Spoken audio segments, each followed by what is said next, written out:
They know it's ridiculous to go after the president for obstruction of justice.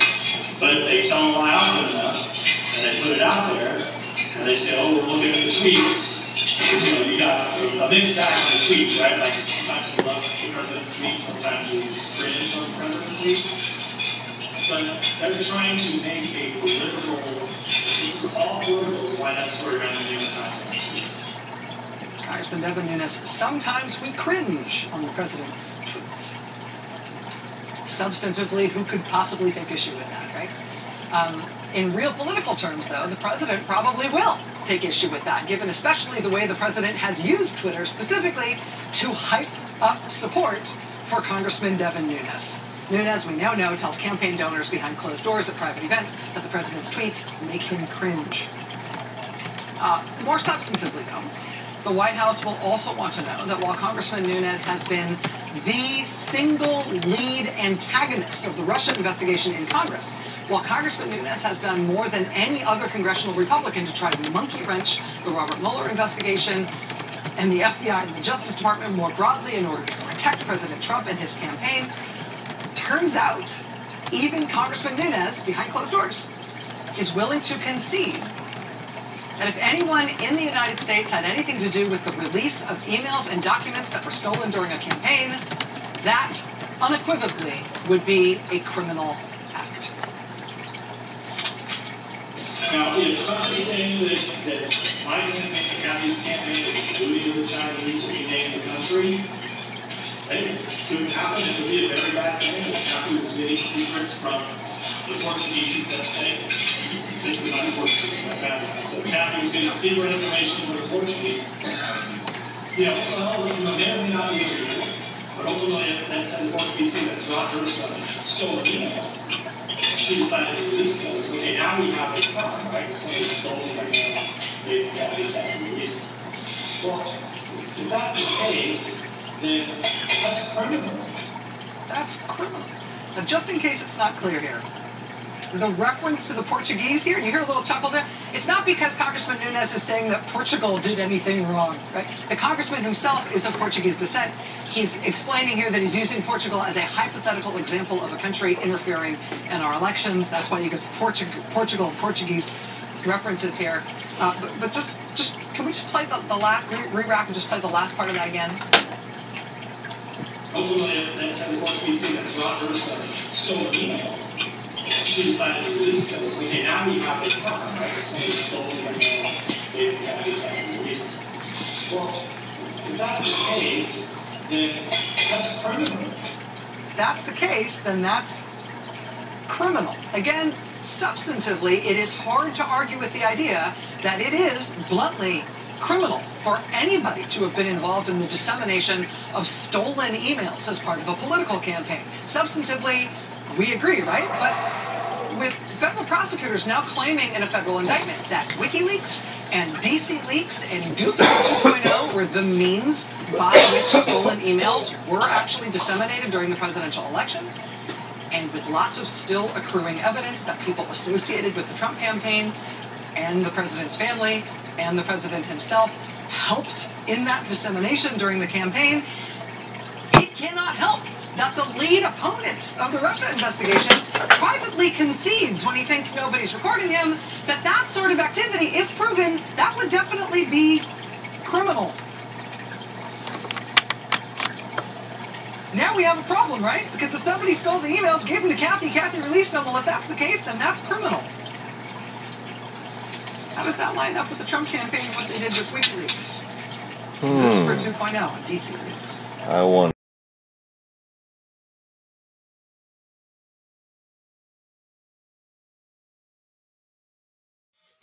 Welcome to Lost-Begotten, Jana.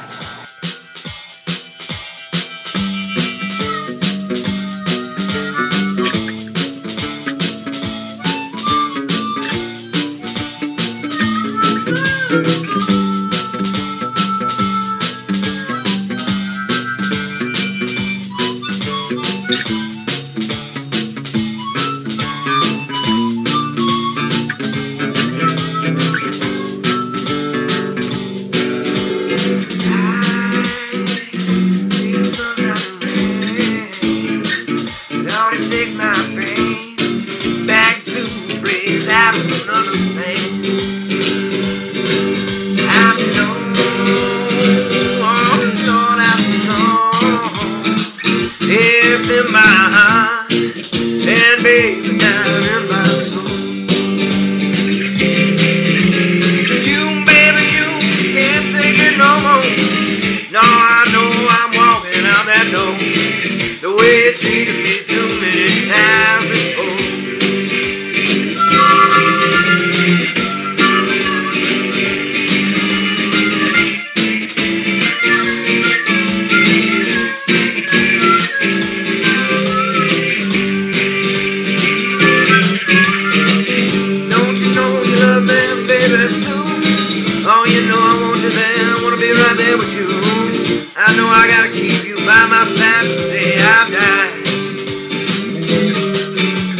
'Cause baby, ecstasy is in my hand.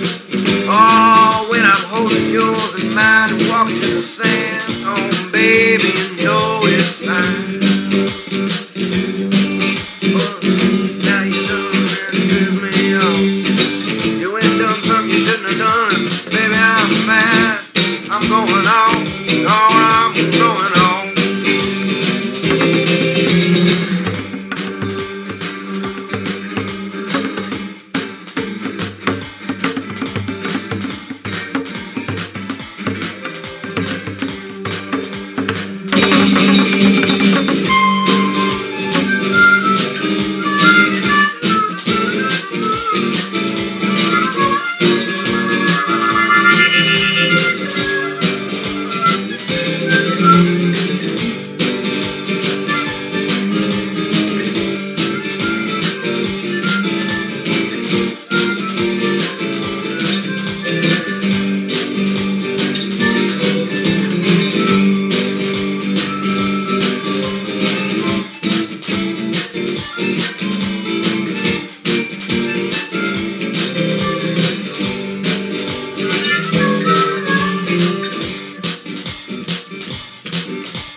Dun da da da dun da da da dun da da da. Welcome to the channel. Good morning, Mr. Conway. Good morning, everyone. Good afternoon, everyone. Good evening, everyone. Thank you and good night. Yes. Whatever it is, wherever you are, welcome back to the Lost-Begotten channel.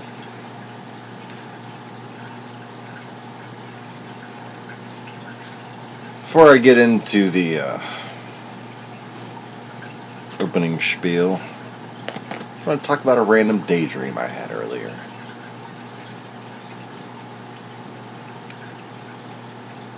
If only I could just get an appointment with a prosecutor, a judge, somebody of that nature.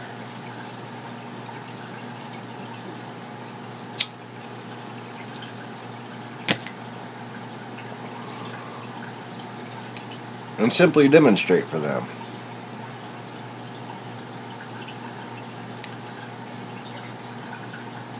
that there is nothing I could possibly do to get viewers to this channel.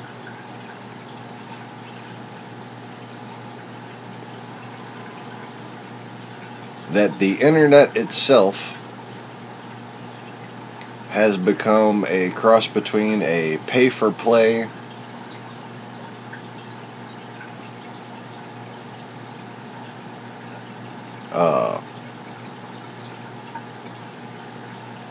business racketeering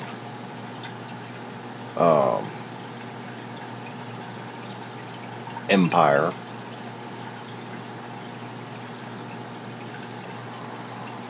And basically a mafia pyramid scheme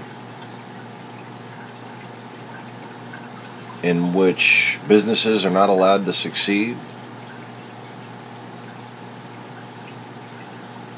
in which free speech is not allowed to succeed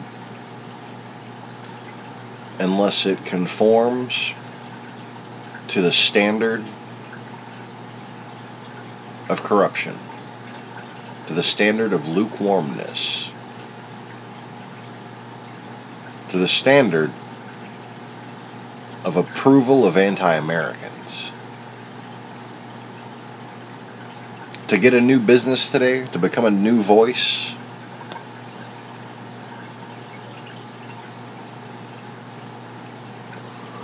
you literally have to be approved by people who hate this country.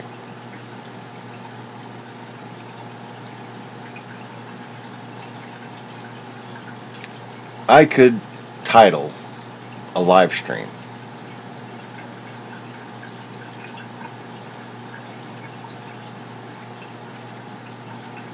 anything. Anything.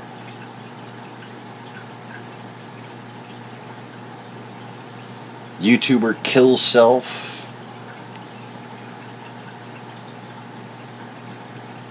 YouTuber blows up own car and pushes it into the river.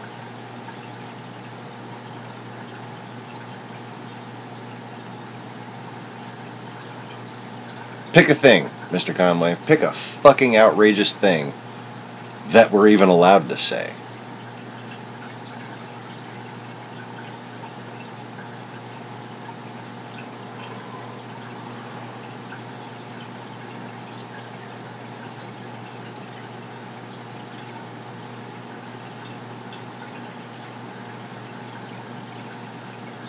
YouTuber sneaks to Ukrainian border to go fight Russians by himself.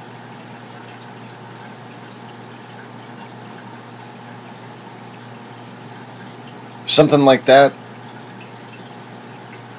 should get 5 million views overnight. No matter who posts it. Could be a brand new... This is how the internet should work. A brand new YouTube channel.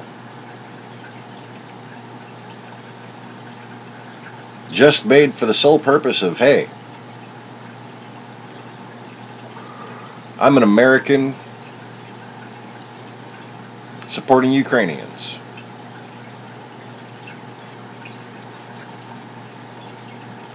Yeah. One that's likely to happen.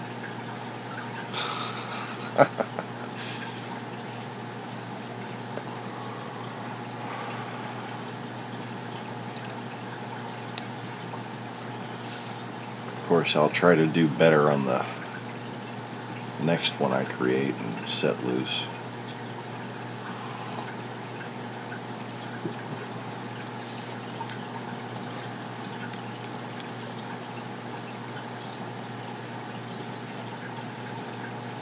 I think the only thing protecting YouTube from having just one demon-possessed person after another come after them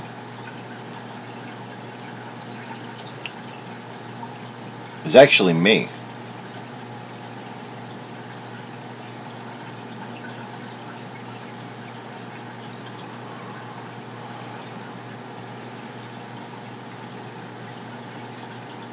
You see, if there wasn't any hope for YouTube, if there wasn't any possibility that it was going to be useful in the future,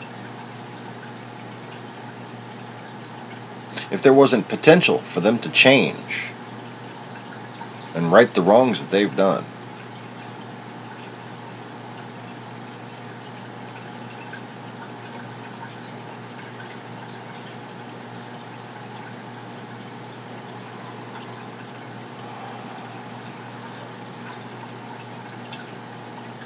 I'd have made that entire area fall into the ocean by now.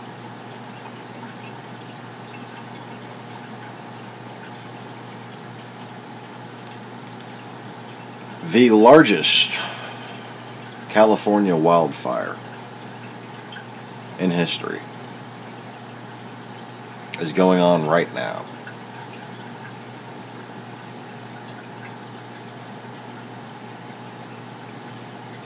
Now, most years, I'm usually looking forward to the hurricane season.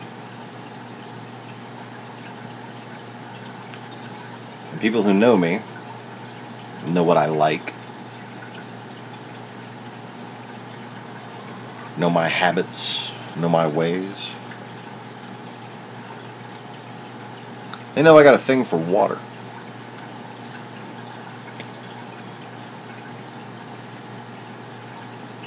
Yeah, they're a monopoly. Exactly. That's why free speech, and I can't believe nobody's arguing this, that Facebook and Google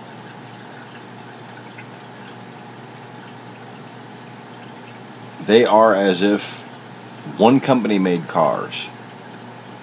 They are as if one company made all the light bulbs.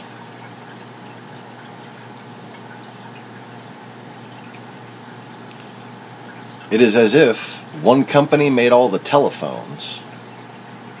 This is a better comparison. If one company made all the telephones, this is established precedent in the United States courts, that it is dangerous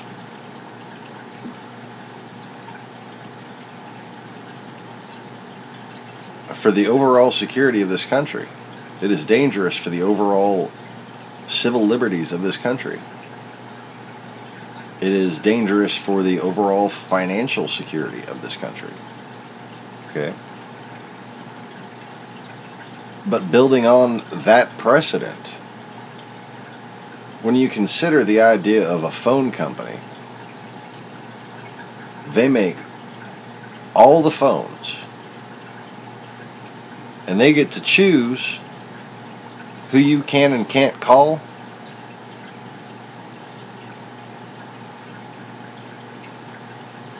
Facebook right now gets to choose who you can and can't see.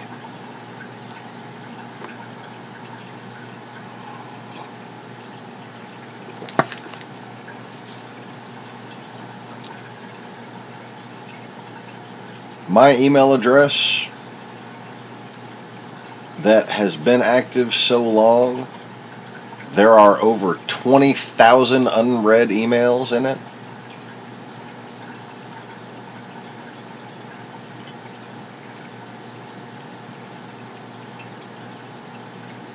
It was inactive and then reactivated in 2007.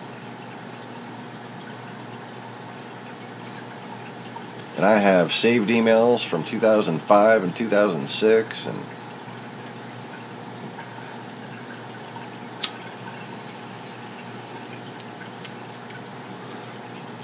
I've been using this email address as my primary email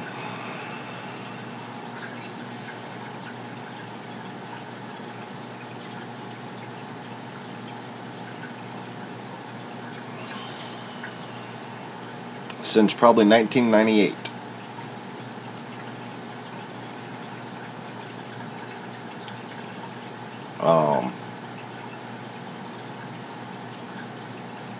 Various online business things, various online profiles, all established with this one email address. But if you, not being my friend on Facebook, or not logged into a new computer at the library,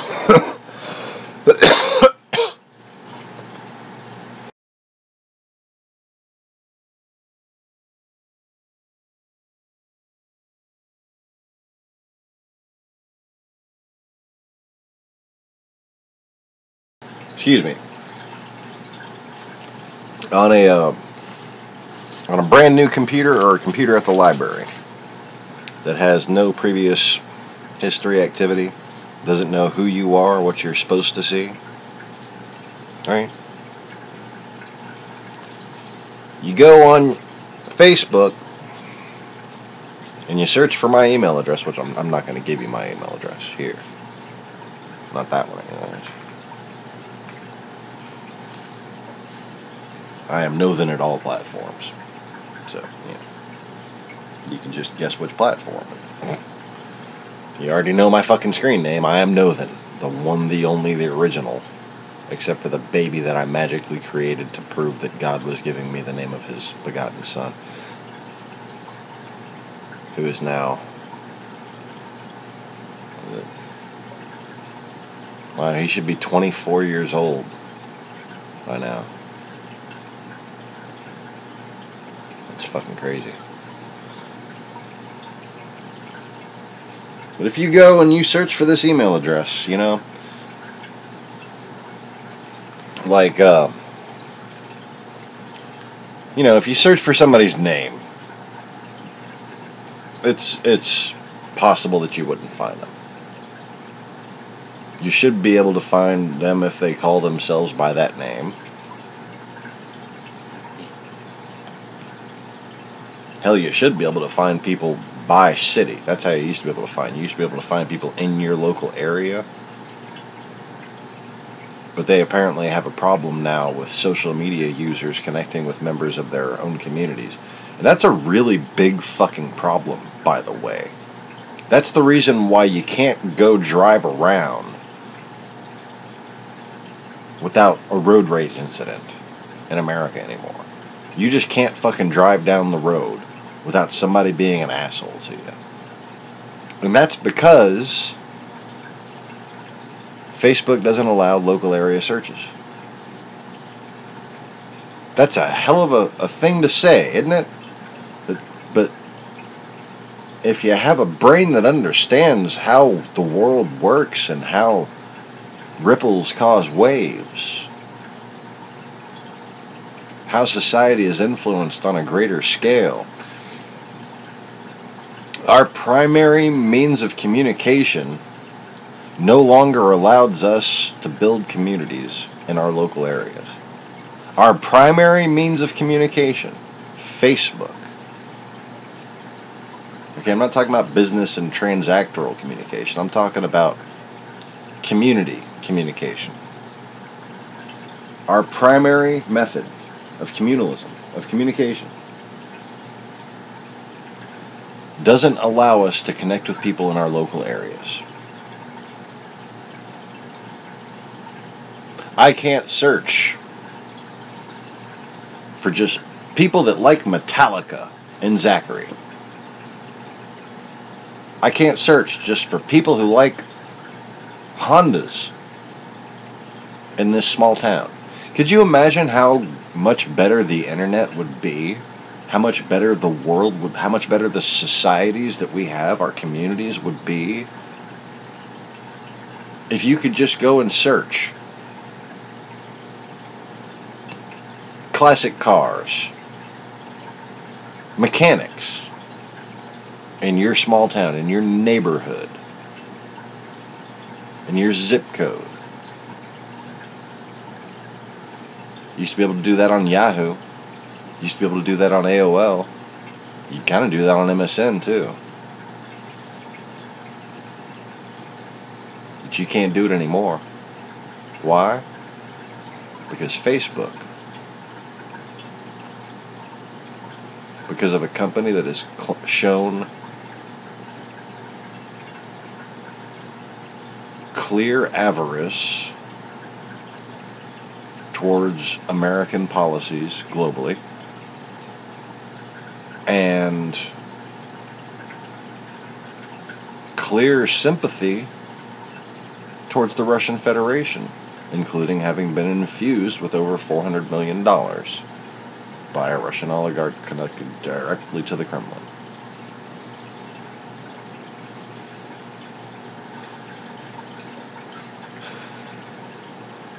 Facebook, funded directly by the Kremlin. Facebook, funded directly by the Kremlin. Facebook, funded directly by the Kremlin. head on. Apply directly to the forehead.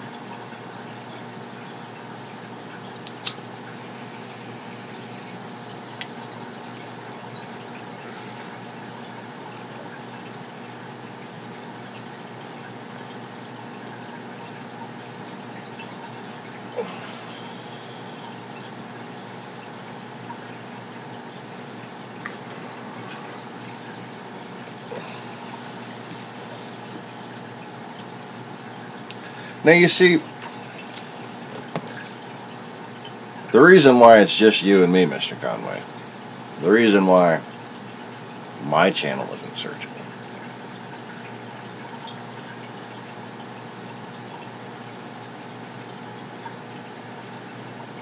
it's even more nonsensical.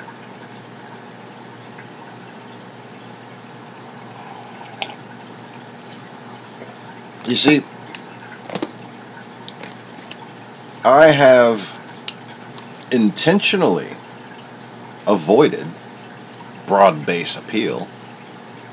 Okay. No one could accuse me of trying to achieve that. Okay.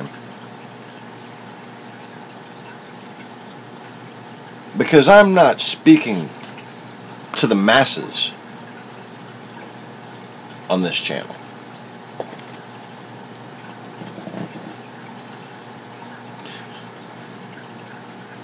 I'm speaking to the trenches.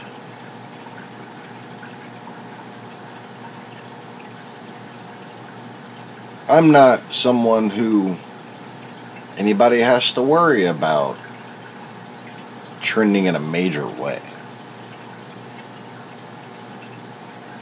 I'm not sitting here even thinking that I should be getting 1 million views a day.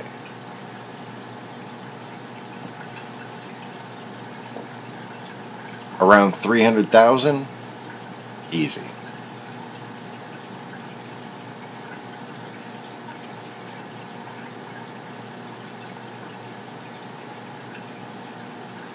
But my,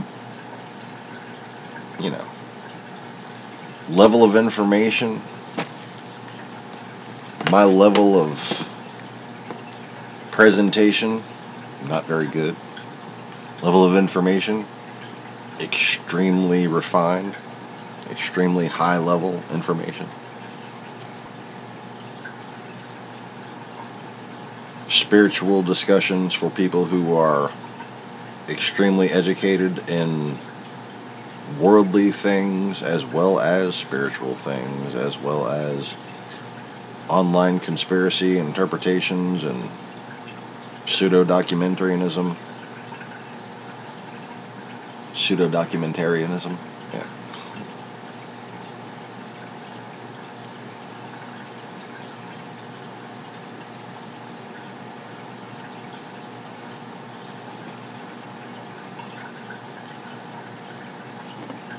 But I am not someone who produces little snippet videos. I'm not someone who speaks in short sentences with small words all the time.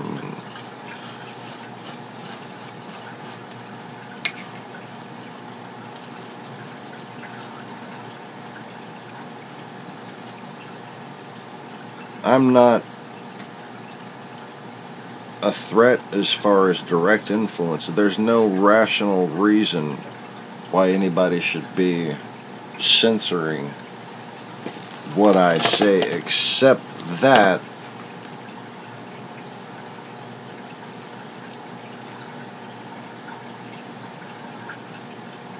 the people in the trenches, whom my messages are geared towards, they are a part of a strategy. A strategy that the Kremlin depends on to keep our country weak, to keep the West as a whole weak.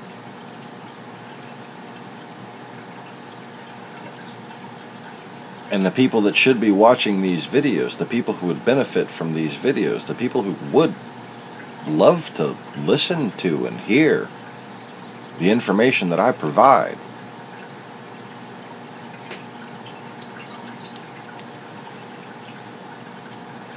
Those are the people with training, with battle hardness, who've been briefed by their own little militias, who've been propagandized and motivated, and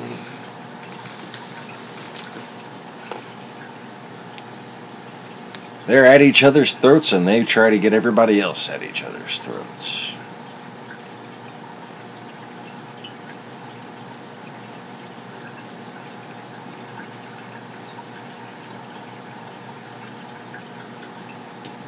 And I'm the one person who knows how to talk to exactly those people and give them the information that they've been seeking.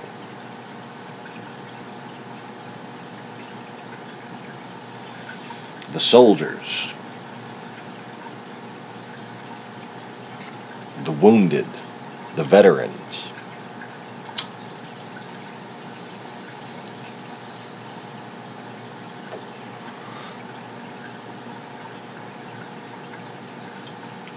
Those who at this time are crying out for help, as the ones who pushed them forward leave them behind.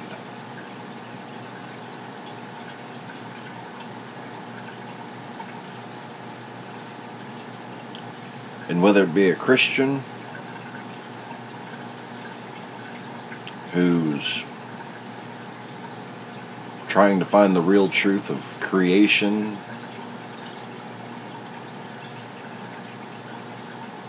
trying to find the real truth of feminism,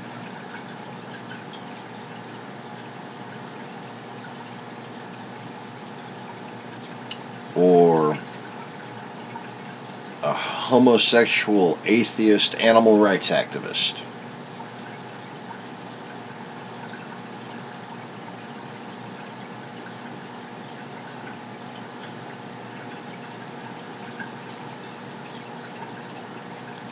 What you'll find on this channel isn't a shovel that you can use to dig yourself in deeper. Isn't a spool of wire that you can use to keep people from coming over to your side.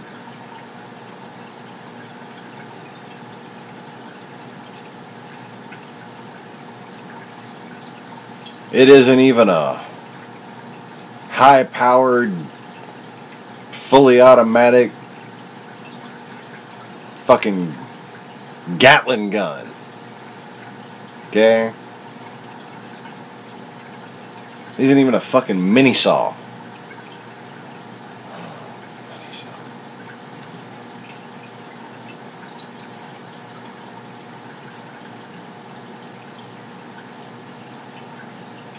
And now I'm picturing the scene from Predator.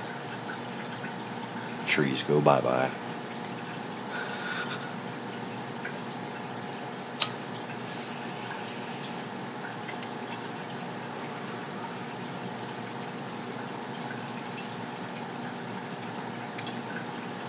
What the ideas that you get from my videos, especially my older videos, and what people should take from conversations with me in general,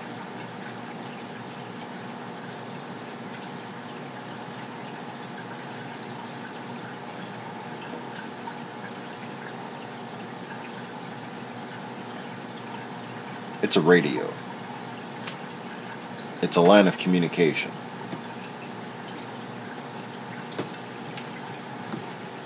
See, right now all we got's shovels and barbed wire and machine guns.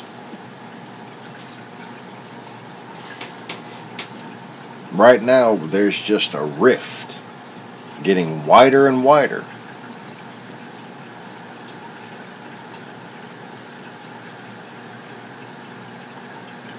And we can't seem to just rally around patriotism because we don't know what we're being patriotic in anymore.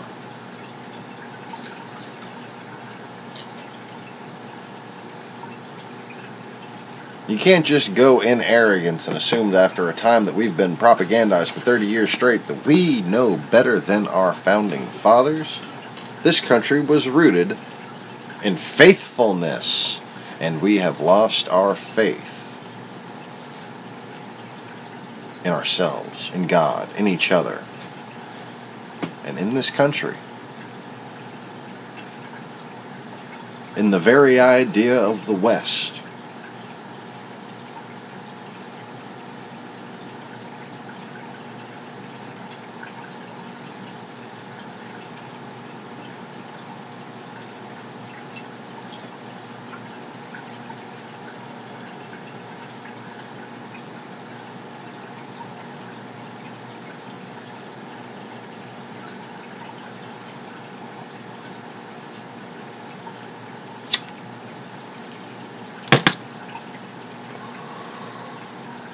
And instead of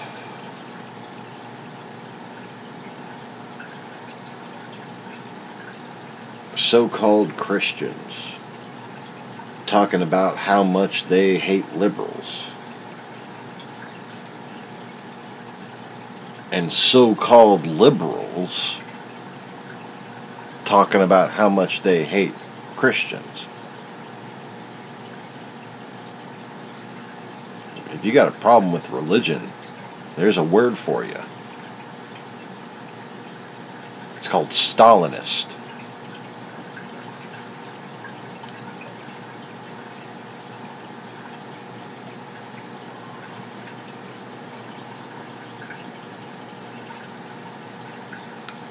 People who fear religion fear themselves. You see,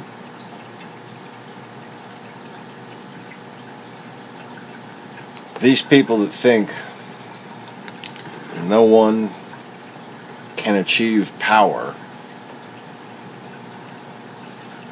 without it going to their head. They're atheists. They don't believe in God and they don't understand godly men.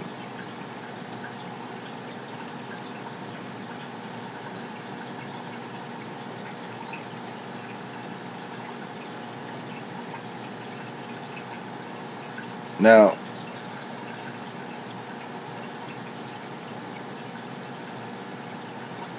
if you look back right around the time of my awakening, we got ourselves a new pope. And that pope has proven himself to be unlike any previous pope.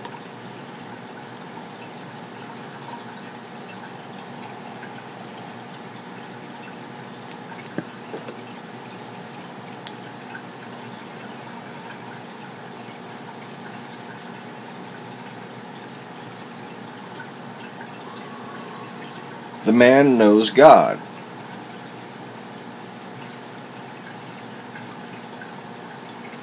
The man understands God's humility. And he wouldn't dare take advantage of his position. It doesn't even occur to him.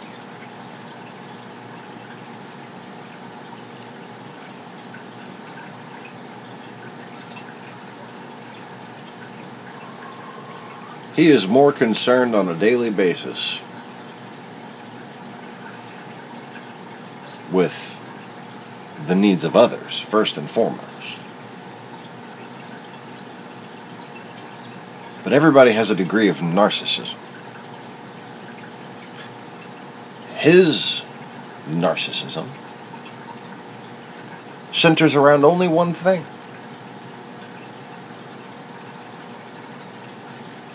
I don't know what the Latin directly is, but the phrasing he uses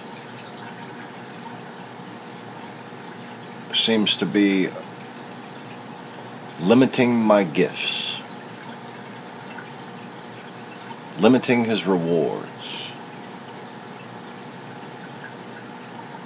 When he prays for himself, he prays for help, limiting his rewards.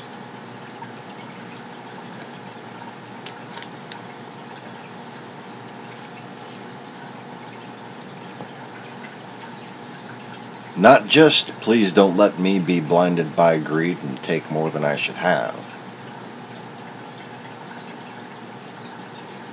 but please help others to see what I am doing so that they don't try to give me more than I need. You see? People in positions of power tend to have others acting on their behalf.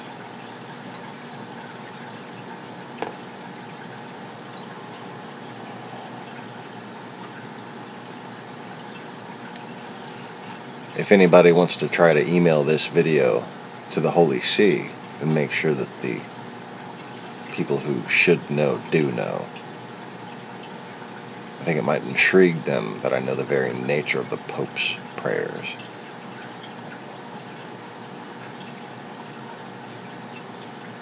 And that, my dears, is not a calculation.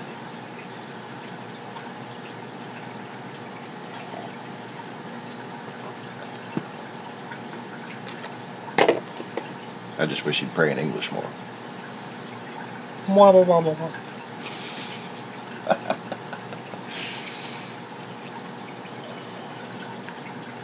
When I need to get it, I get it.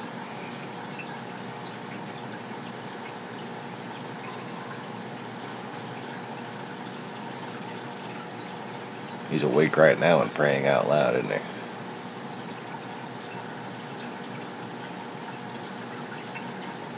Practically hear his voice. It's not one I've heard a lot of on TV and whatnot.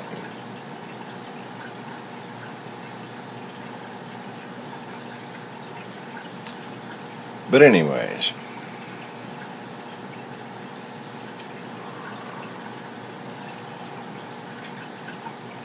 would you say that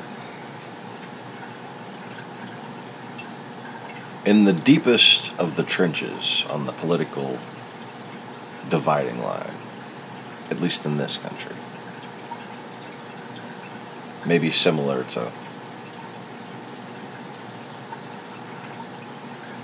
other parts of the colonies and parts of Europe, I'm sure,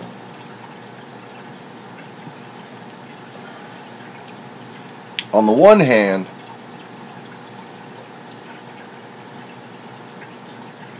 the deepest dug in on the right, if you'd call it the right. I hate this whole idea of dividing left and right. See, a couple of years ago when we were all watching flat earth videos and shit, were you thinking this was going to be about Republican or Democrat?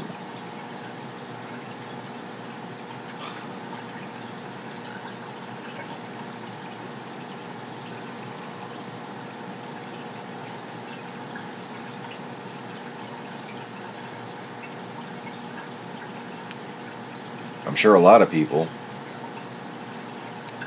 whose taste has soured for the idea by now thought it was going to be about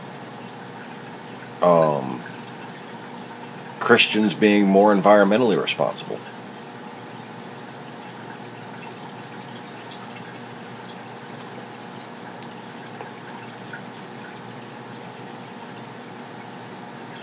Maybe if people who were dismissed because they were, quote, believed the earth was flat, as if it was some cliche in reference to a square map that they saw in their history book, with a little ship falling off of it.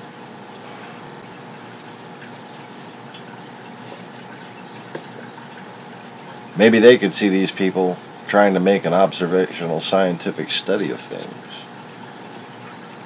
and understanding that the environment we live in is nonetheless quantified.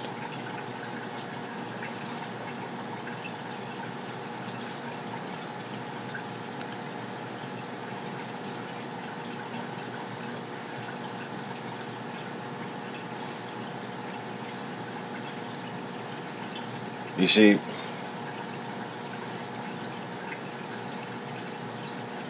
the dome model, if you want to call it that,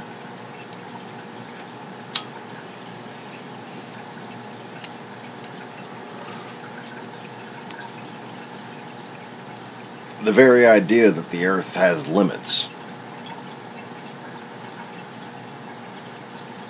It's a flat, finite creation.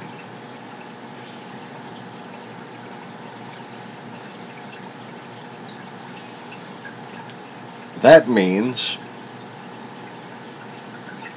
that we're in a fucking oxygen tank. And we need to keep shit clean. But you can see all the people who are now batshit crazy, the Math Powerland types, talking about our government, not the Russians, our government, the elites, Hillary Clinton, and all of her child smuggling pizza parlor owners. What the fuck is that about? I know exactly what it's about, but geez, what the fuck is that about? Hillary Clinton and Brad Pitt and Angelina Jolie, they're hiding land. Oh yes, there's just this infinite fucking expanse.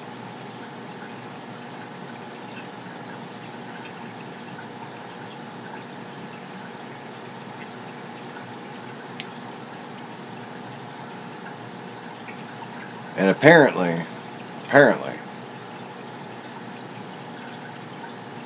the real estate people, except for Donald Trump, oh, they're hogging up all the land. Oh yeah.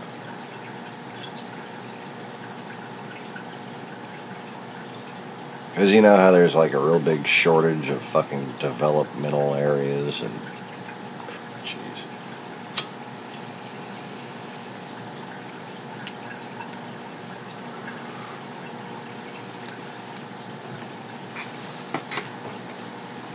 Like, if you're dumb enough to think that because you live in San Francisco that the rest of the world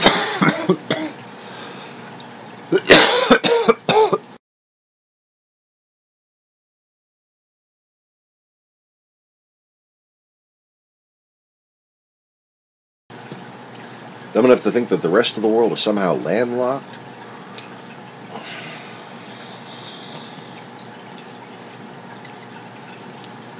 understand that you're just as stupid as the people in, where was it? Spearfish, South Dakota, who have never left Spearfish their entire lives.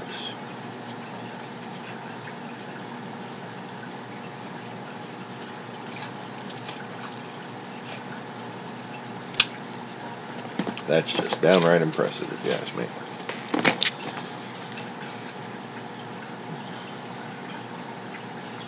Just never had the curiosity to travel, you know? That's how you're talking when you act like the real estate business is somehow landlocked and the solution is to build more shit in other places.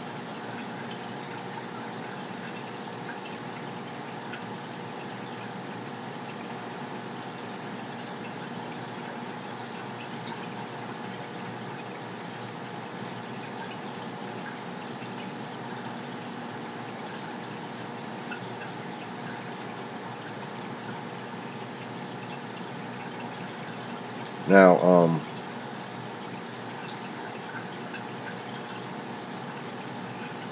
the far right,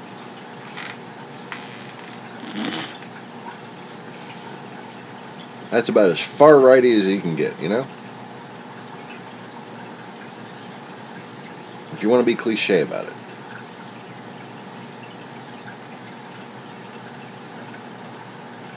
That's what people consider to be the far, far right.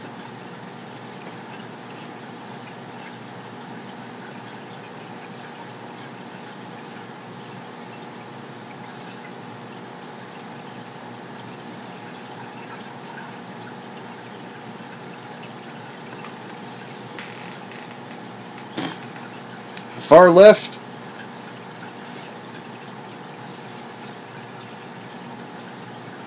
that's the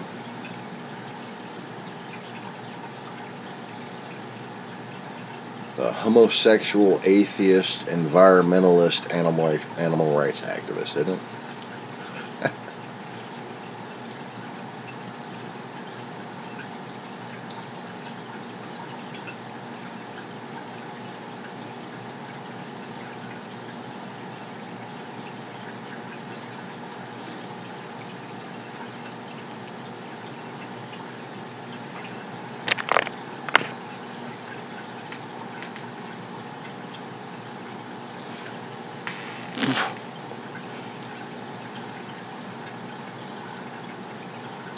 Reason why nobody comes and watches is because I know how to make friends with both of those people. And I understand that there's more common ground between those two groups, and everybody in between, by the way. There is more common ground than most people realize, than any of them on either of those sides, in those trenches, realize. That's why they're in the trenches, because they don't realize that they have common ground.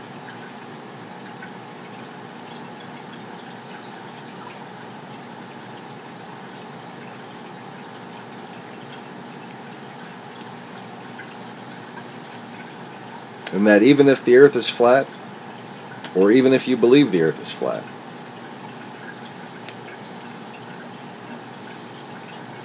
if you believe in creationism,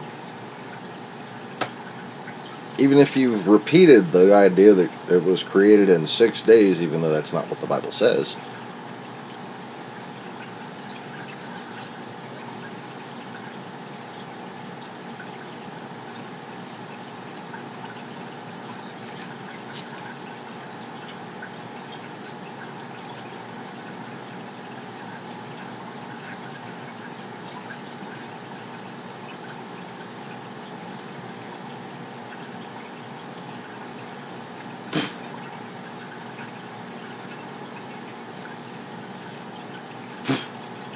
guess what?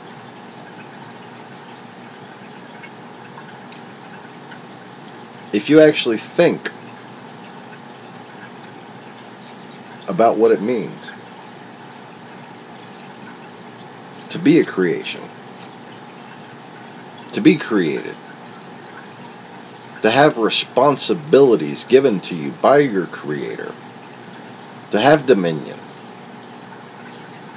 to have stewardship,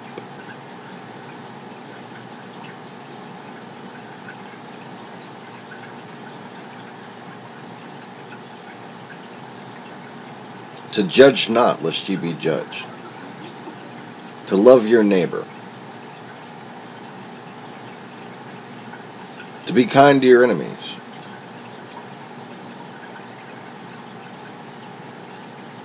to pray for those that hate you. They hate you, you pray for them.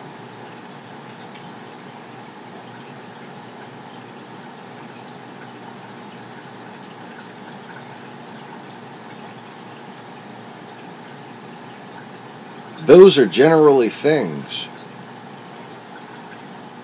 that, if communicated properly, if adhered to properly, if demonstrated, if we're not hypocrites about those things, if we actually practice what we preach, then a homosexual, atheist, environmentalist, animal rights activist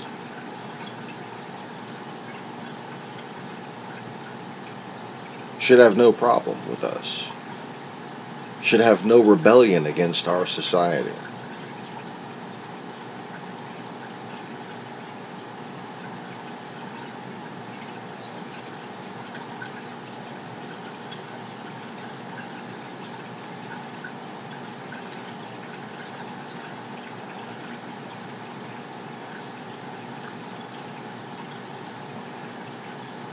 And somebody who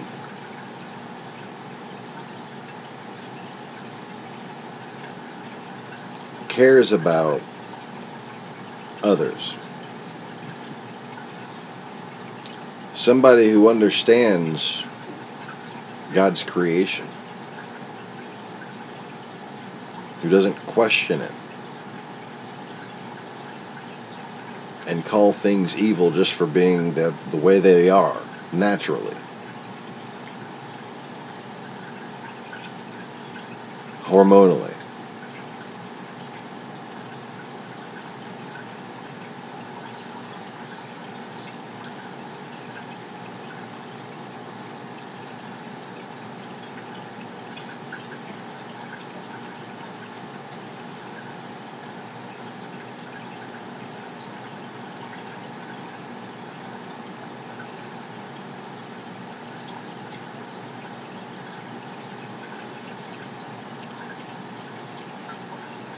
Giving animals the proper respect, not consuming more of flesh than is needed.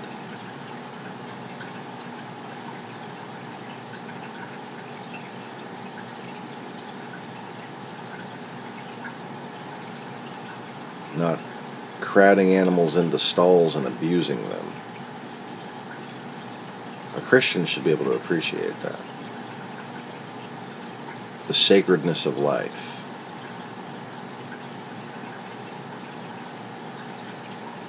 This is common ground. It needs to be expressed as common ground. An atheist should not be an atheist. That should be the Christian's mission. But a Christian should be a logical, rational, compassionate being.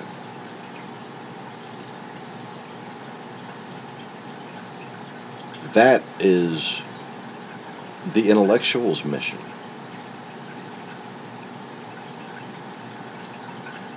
You see, the division of this country centered at the division of the church.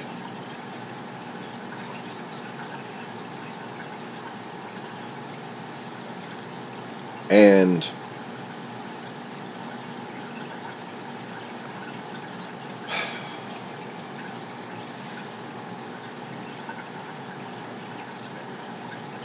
if you go back in time, it used to be the most rational of people would stay at the church and shepherd the weak-minded and keep hypocrites from dominating the direction of our society. But they were propagandized to give up on God, while the people of the church were being propagandized to give up on logic.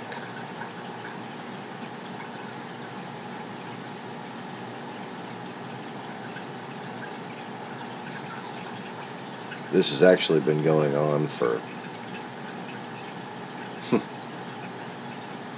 1,000 years.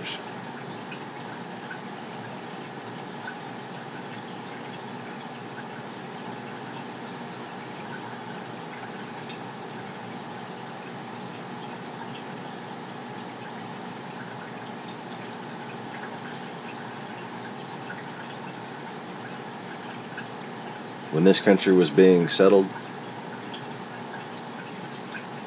it was already a cycle ingrained in the psyches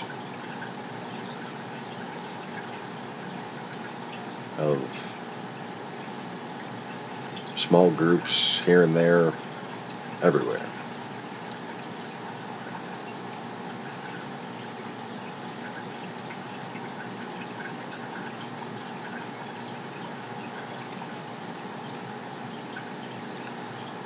But by the time the internet came around,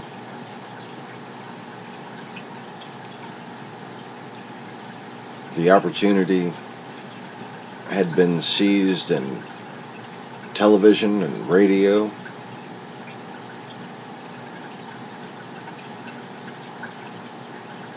And the enemy of Christianity, the enemy of the church, the devil himself, the army of Satan, the legion of the unholy,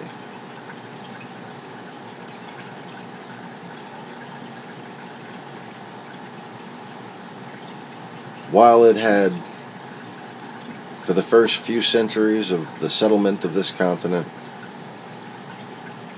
had no direct involvement in the plans against us, and only affected us subtly and slowly through the degradation of the cultures that came here, what they lost before they came here.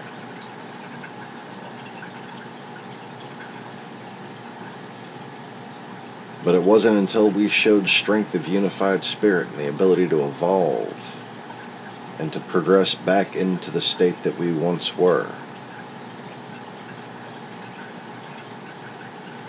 that they made an active plan to cultivate those seeds, to fertilize them, to make sure that they grow, and to come here and plant new weeds among our crops.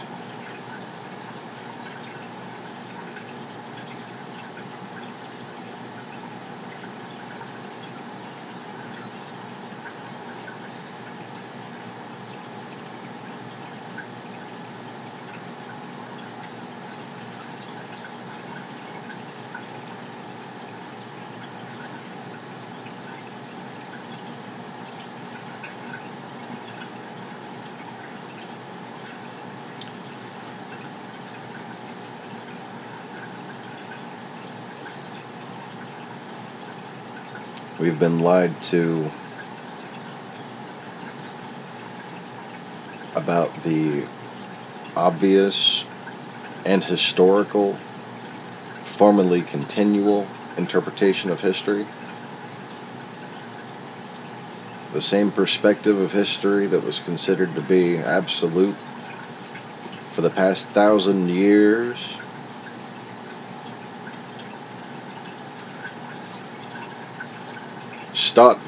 stopped being taught altogether in the 1980s.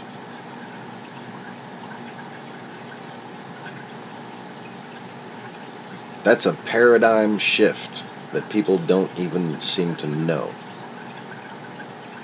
occurred. That's a mind-blowing alternate reality.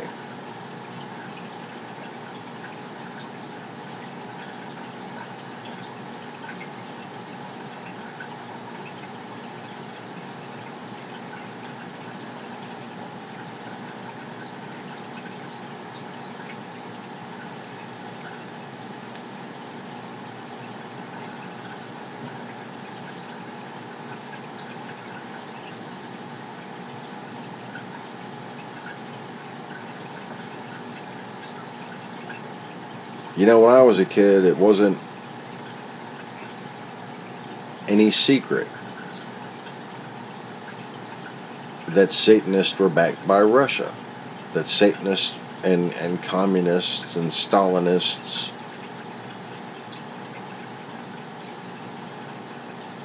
were essentially all in cahoots.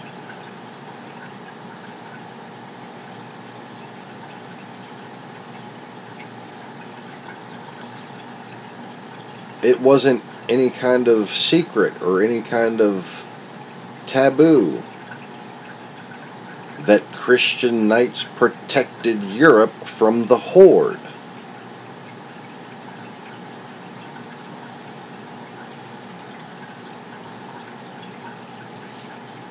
These godless people, these pagans, whatever we called them. We had, been corrupted in the way we taught it. The way we taught it had become diluted. It had become less and less rational over time, but still we were teaching it.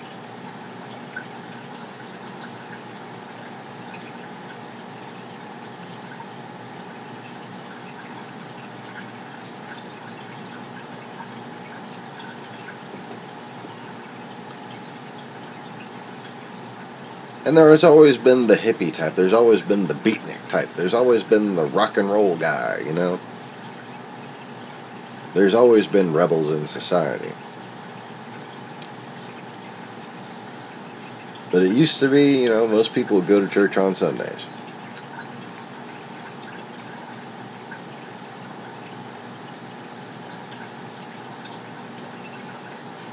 And they would learn about,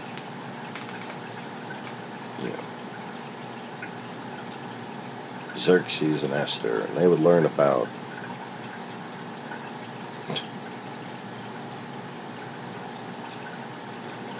empire after empire.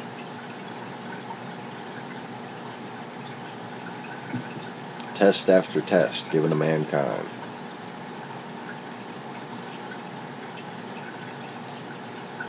And they'd go to school and they would learn about history. And they would see test after test given to mankind.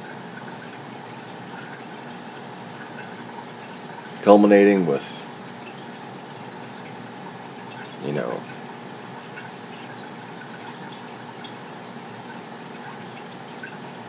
the best of the world. People from all over the world coming to this country, and then this country saving Europe's ass in World War II. Why? Because we were white people? No. Because we were being proper Christians. Because our Christianity and our rationale were in unison. Because we saw people who needed our help, and we,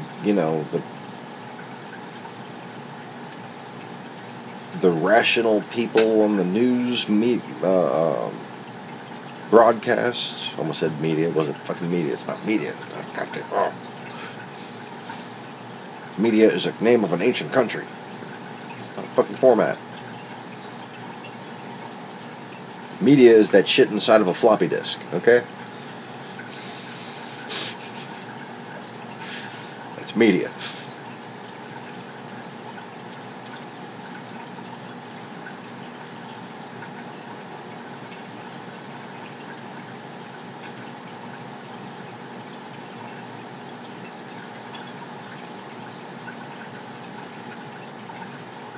But we used to have news broadcasters who would pray with America.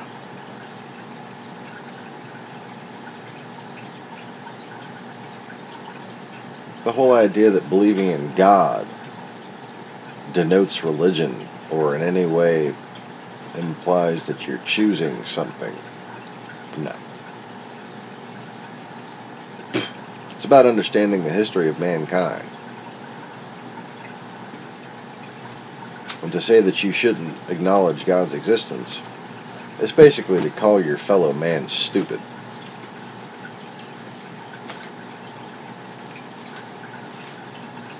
You know it's only 4, right? Okay.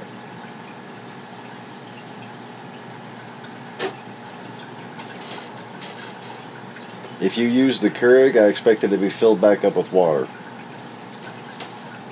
Mom's been telling me to make her Keurig. And you fill it back up with water.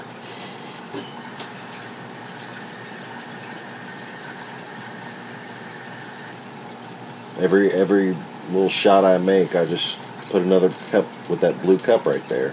Just put it in there. That way you don't got to fill it all up at once.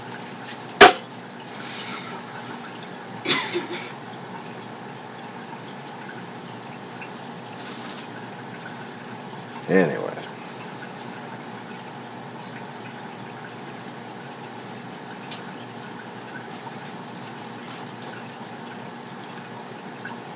So the unity of rational and philosophical, of scientific and spiritual,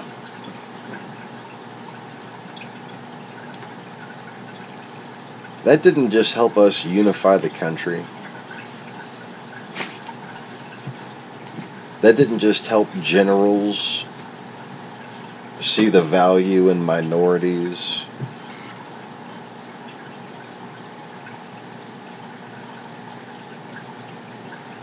That didn't just help soldiers in the field.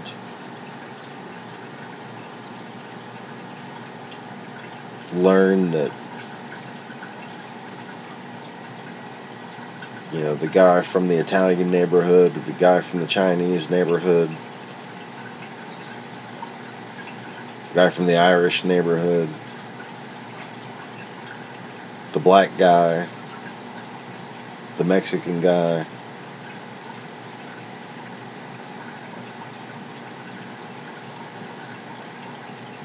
that they were just as American, just as smart, and just as tough. And that together we were stronger.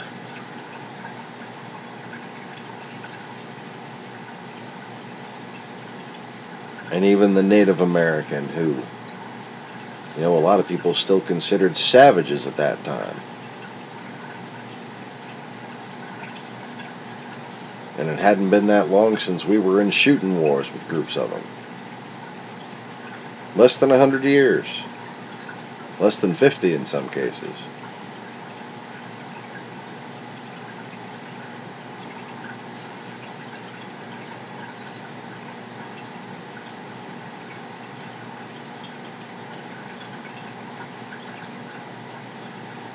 One would argue we couldn't have won the Pacific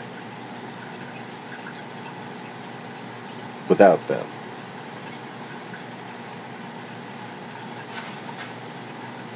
As America became more like what the Bible says and less what politicians say that it says, the stronger we became.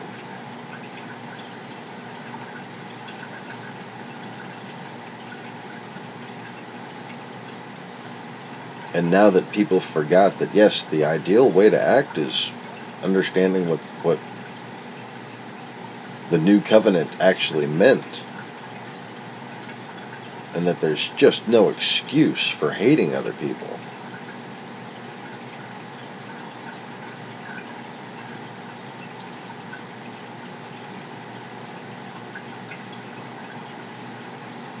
Forgetting that has become our downfall. It has become our greatest weakness. It's the root of irresponsibility that develops when a child enters school.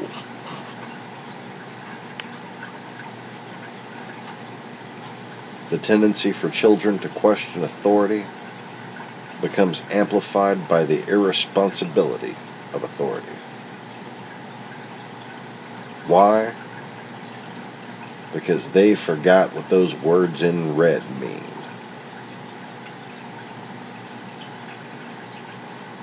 And one might ask, how is this possible? If that book is holy, if that book is God's Word, if that book is magical,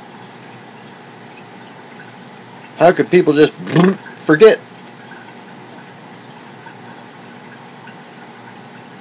I know it said that stuff, but it fucking slipped my mind. What, God didn't fucking come and remind you? It's a valid argument. Makes perfect sense. I agree.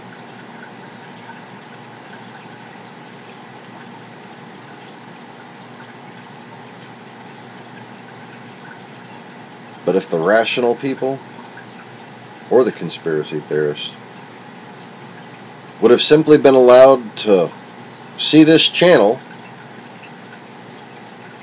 knowledge would have continued to evolve instead of stagnating. You notice that, Mr. Conway? Would you agree that knowledge, that wisdom, has just stagnated? It's either propaganda or non-existent, basically. Those are your two choices.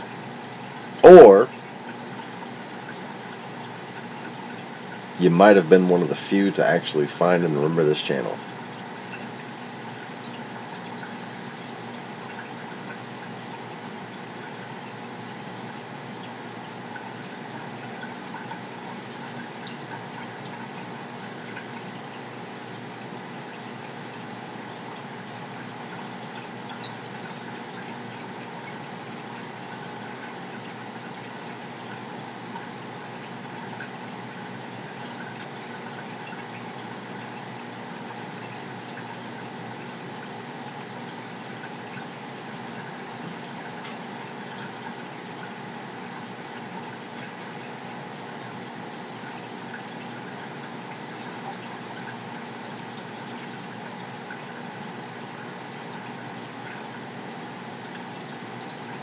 Now you see,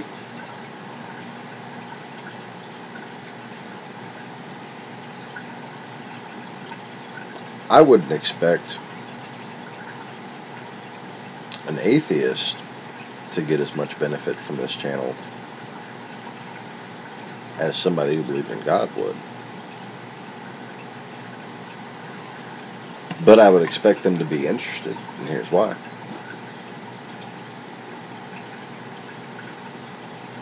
You will find few preachers out there who would give someone so much scriptural and rhetorical reference as far as communicating in a productive way the hypocrisy of not caring about animals, the environment, or each other.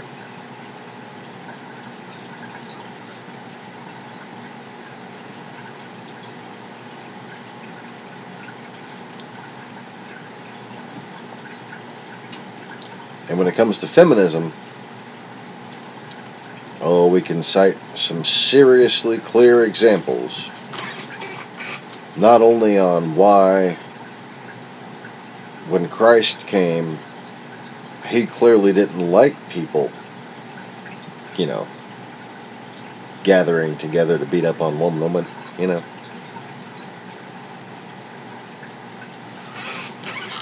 But also,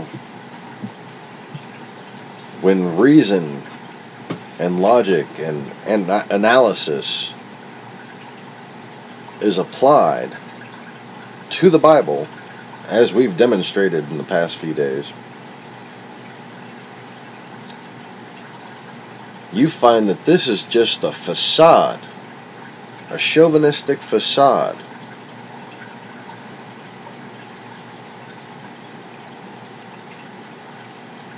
of a historic religion that once highly venerated women.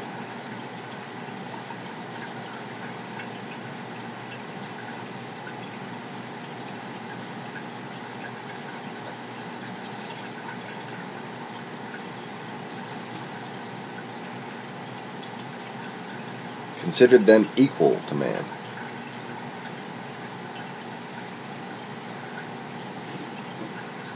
And you can prove that a lie has been told to make people, these shallow husks of Christians, that think that women are somehow subjugated to men.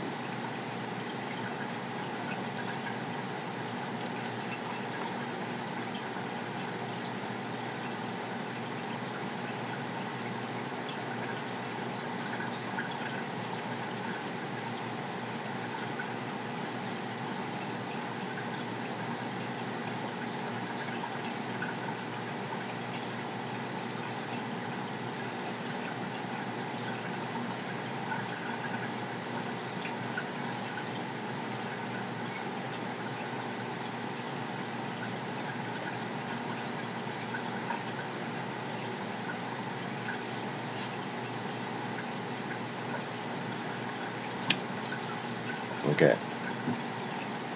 Licorice stick.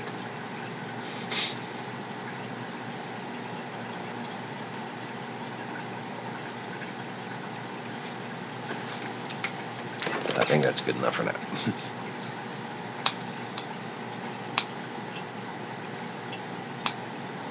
Sorry about that. I was having a little bit of sensitivity. And if you haven't seen the video, as if anybody, I suppose a couple of my new friend viewers,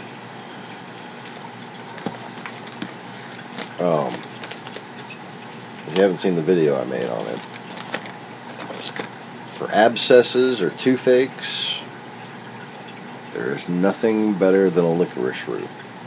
And I'm telling you, my shit's whiter than white. What is left of my teeth has never been prettier. All the different whitening fucking peroxide and scrubbing bubbles, I don't know what the fuck. Clorox cleanup. None of that shit worked as good as this. And even this little, I used to get this like yellow buildup right here behind my bottom front teeth. I can sit there and polish that shit right off.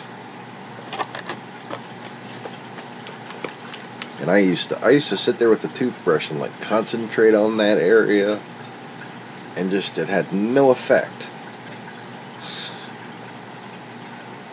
Brushing fucking 3-4 times a day, no effect.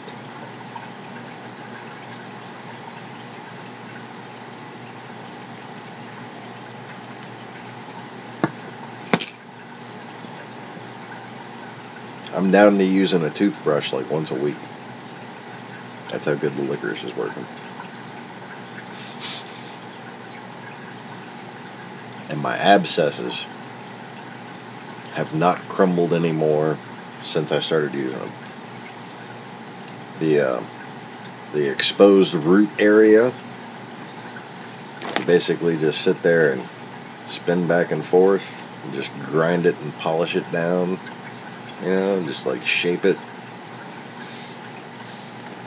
Like doing body work on your fucking face. It works good, I think.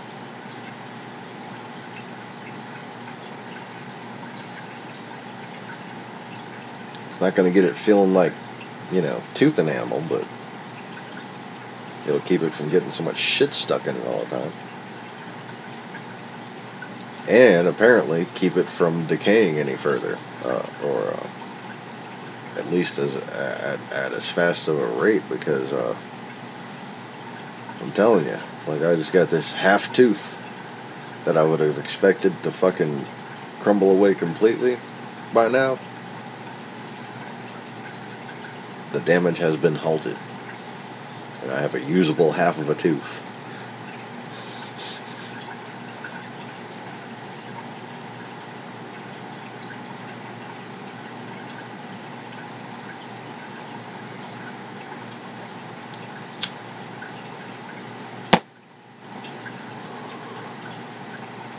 Which means, other than the molars that crumbled because of my wisdom teeth impacting into them diagonally,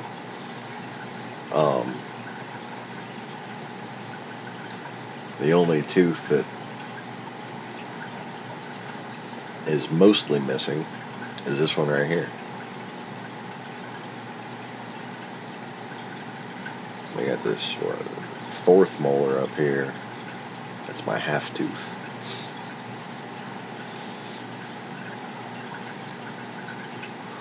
A half tooth full of half truths.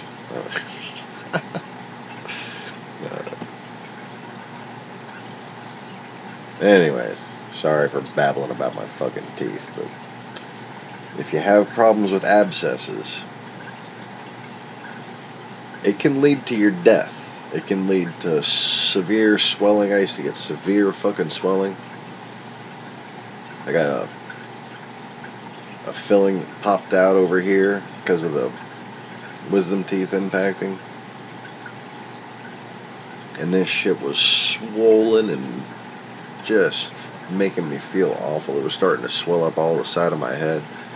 And I was trying to use antibiotics, and the antibiotics would work, and then it would come back, and I was using Listerine fucking 5 times a day, brushing my teeth fucking 5 times a day, like,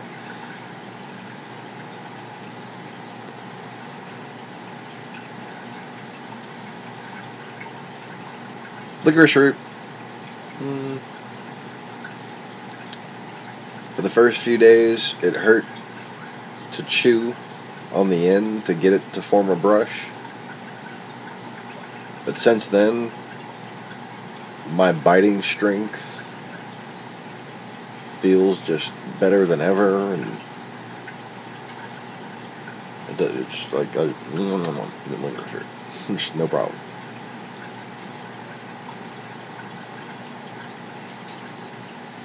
It's fucking amazing.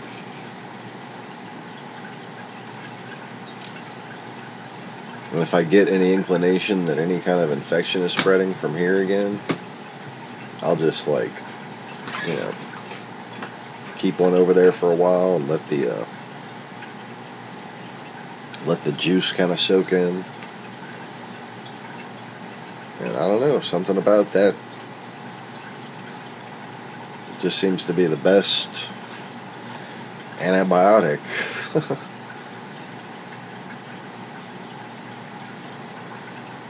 Like, it makes me wonder, like, what other types of infections could you just consume some fucking licorice and cure your body of? You know, like, because if it just, you know, licorice applied directly to the fucking infection, you know. Licorice applied directly to the infection. Licorice applied directly to the infection. Licorice applied directly to the infection.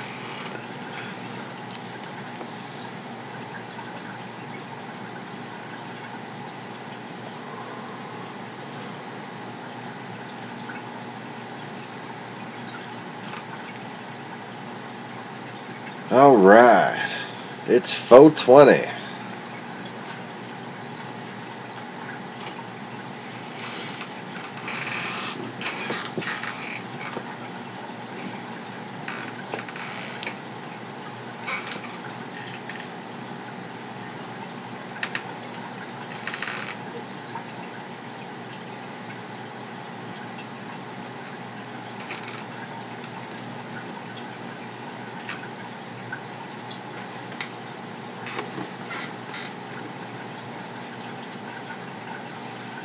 So,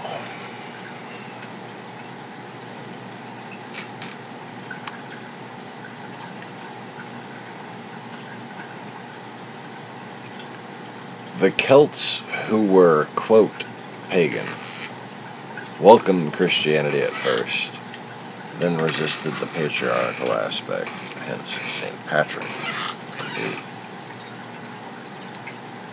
I would dare to say that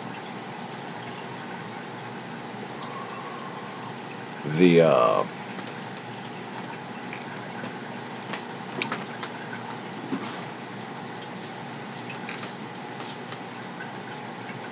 previous society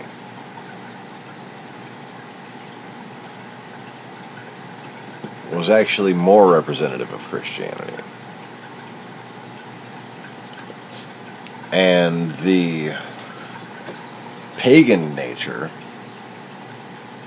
the so-called pagan nature,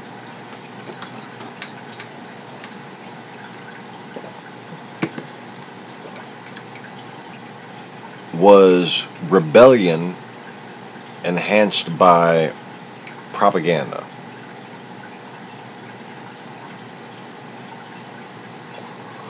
That is, you're talking about, you know, like a historian looks for a modern forgery, not understanding political context and tactics. Okay? And the very nature of a Georgian sellout parading around as a king is that they would adopt Horde tactics. So they would say that Boadicea eats children. And, you know, shit like that. Just like they said the German soldiers were sparing babies.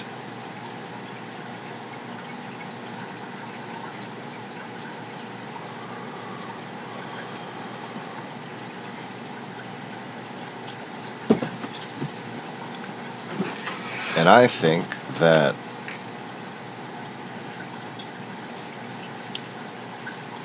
Boadicea was very likely, and I don't know how you would pronounce that, but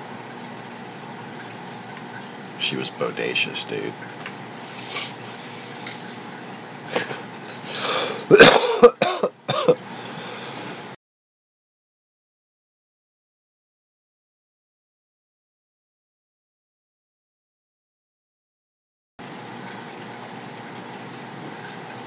I think she very likely represents one of the last traceable incarnations of the goddess.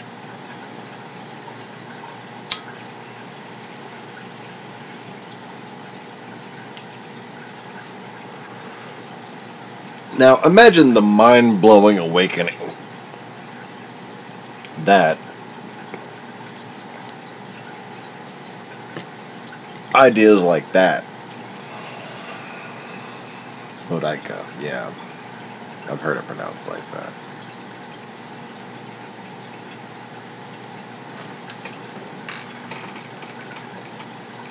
I think that's an intentionally insulting pronunciation, personally.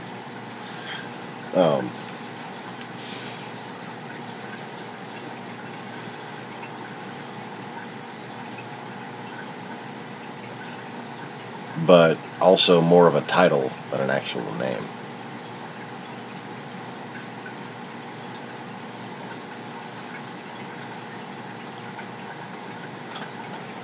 I always felt like there was a backstory tied into legend,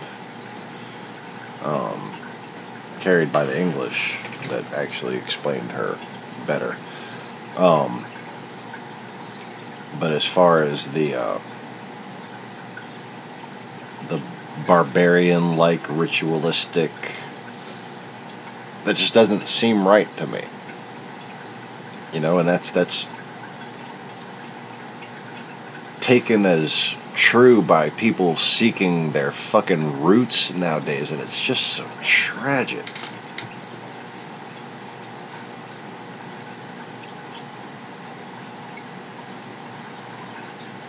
Hadrian's Wall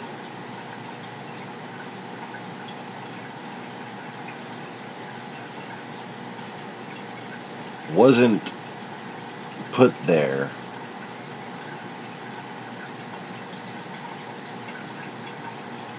to keep barbarians out. It was put there by people who had conquered that area to subdue the remaining people that they could not conquer.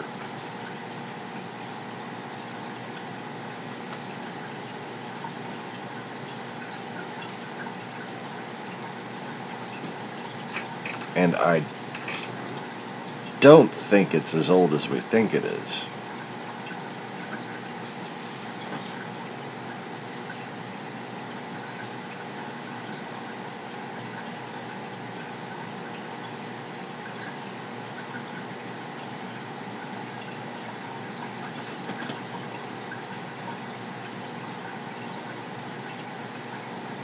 But if so, then I actually, the political context isn't as hard to figure out as I first thought when I said that I didn't think it was as old as I think it was. But when you consider the divide and conquer strategy, I could do a whole video on just that divide and conquer strategy. the wall was built when the patriarchy took over Central Europe.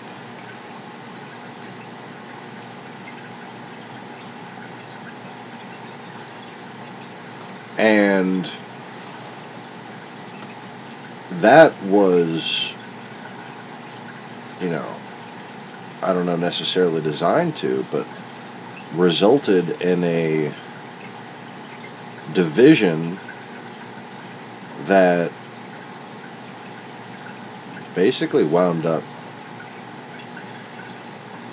causing Northern Europe to turn, quote, barbarianish, to be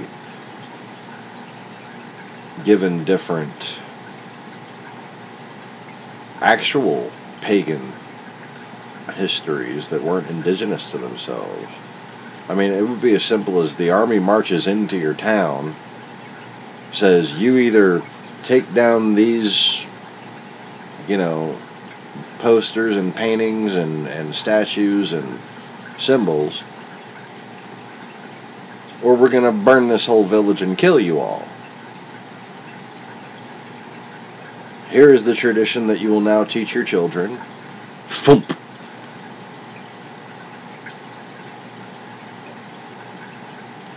And then you have Vikings.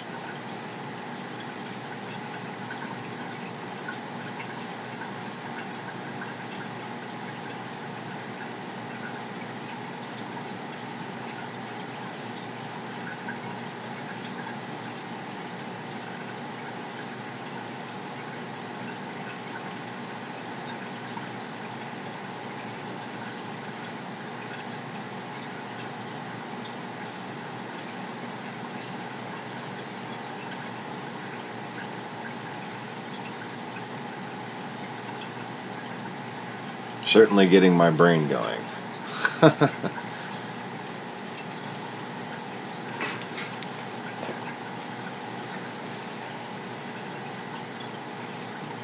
Yeah, Celts were given a bad reputation. For what? For doing the same thing that a lot of people who seem to get a bad reputation. Defending their homeland, defending their heritage. Defending themselves against patriarchy.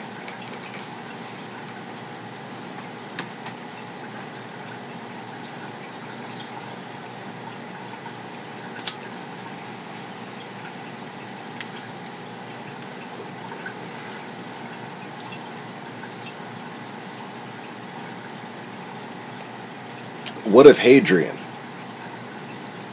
if that's who really built that wall, okay? What if he built it to appease the Vikings, to appease the Saxons, the Scotians? And that would be the time when the Scotians took over and said, hey, we're Scottish.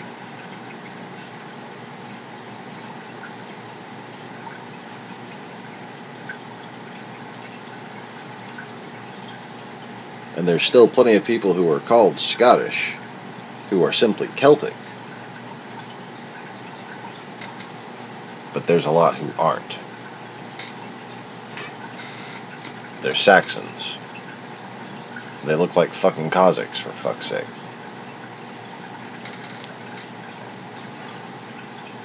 They look like fat little Chechen false Jews.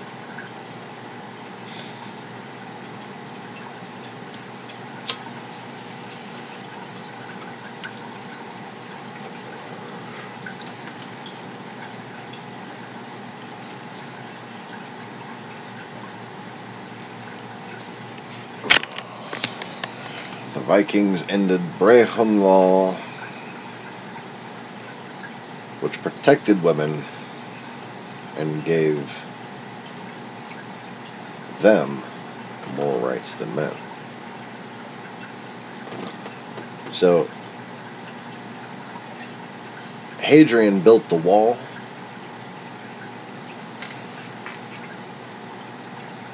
for the same reason why Google suppresses my channel.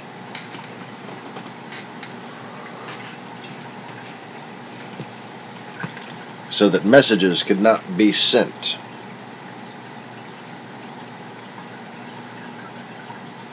So that help could not be given.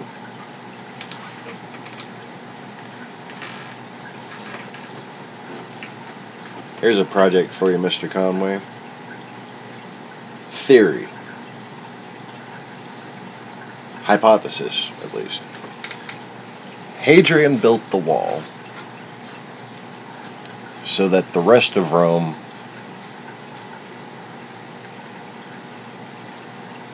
could be told a lie, while the remaining Magdalenians were erased culturally. They knew they couldn't slaughter them, and I won't say why.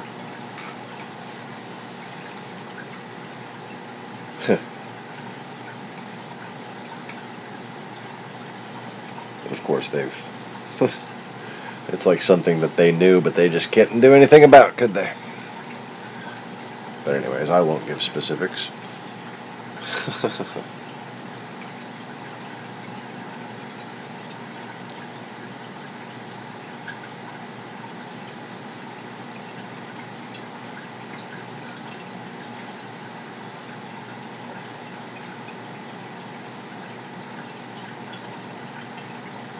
So they went through and simply erased and replaced. Village by village, town by town.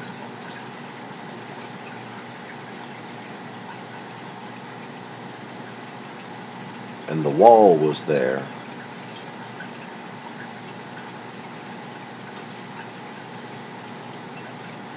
not just to erase its occurrence from history so that nobody outside of that area would write down what was happening,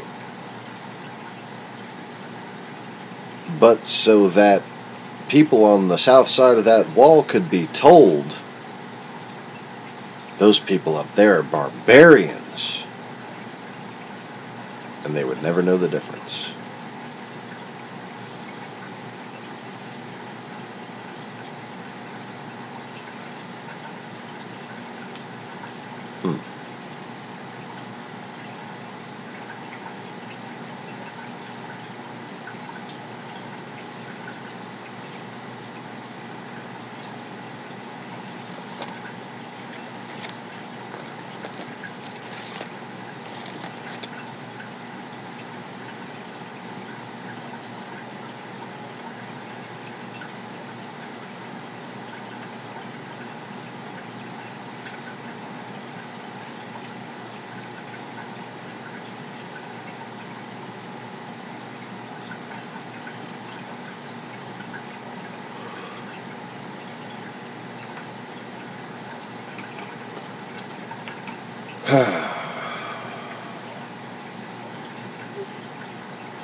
They moved to Ulster eventually, then King James planted that and persecuted them. First two places England took: Meath, seat of the High King, and Ulster. Huh.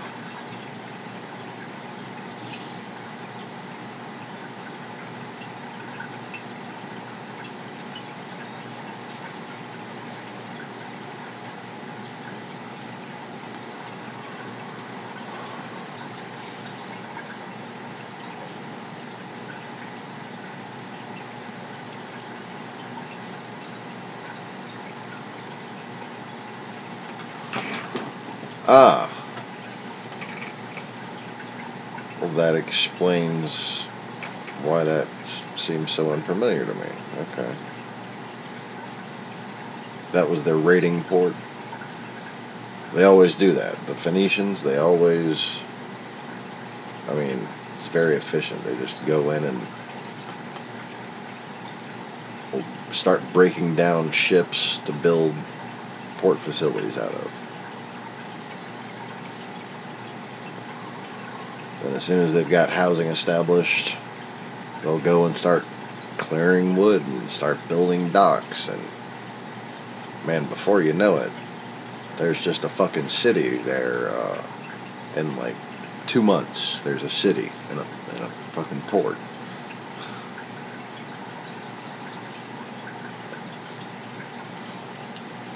Misha.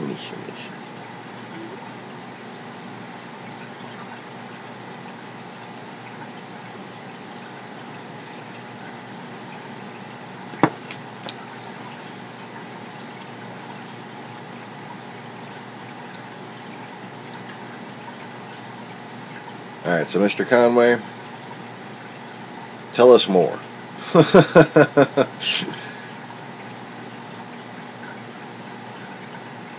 I'm going to be right back.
Limerick,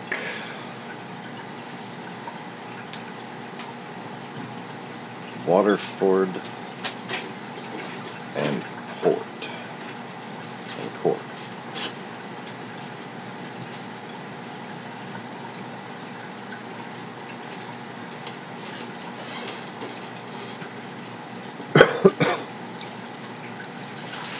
Cork always sounded like a Georgian type word to me.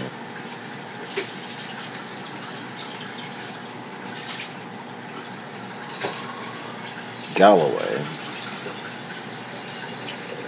Sounds like a free port.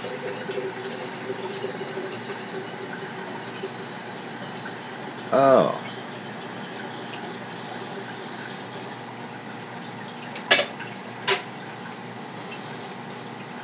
Very west side, yes.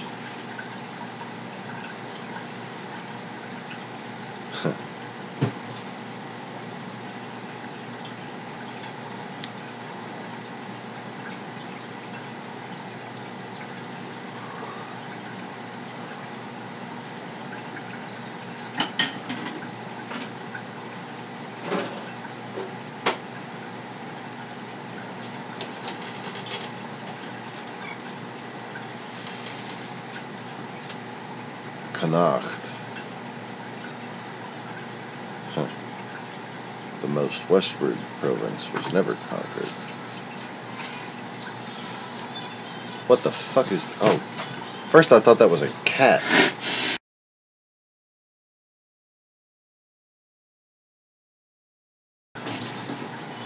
Make it stop. Make it stop.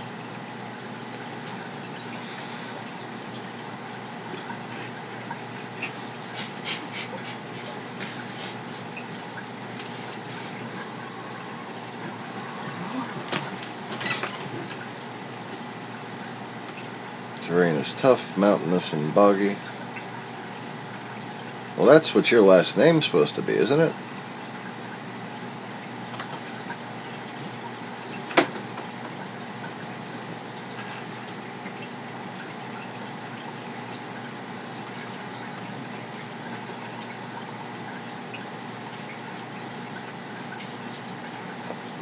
I think that's the same family that originally ruled Canada. It might be the root of its namesake as well.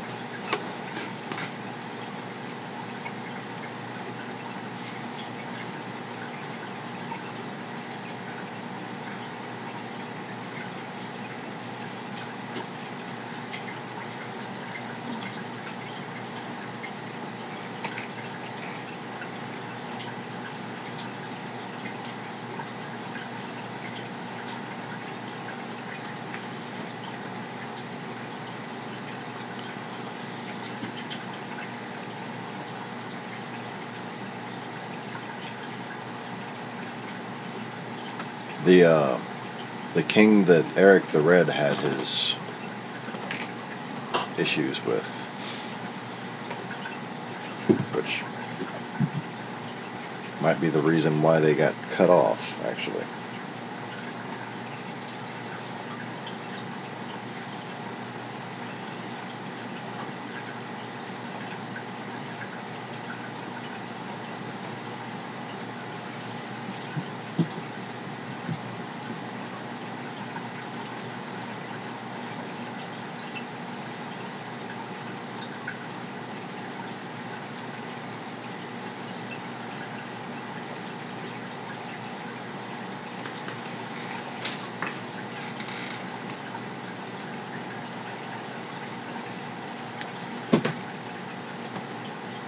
Galicia.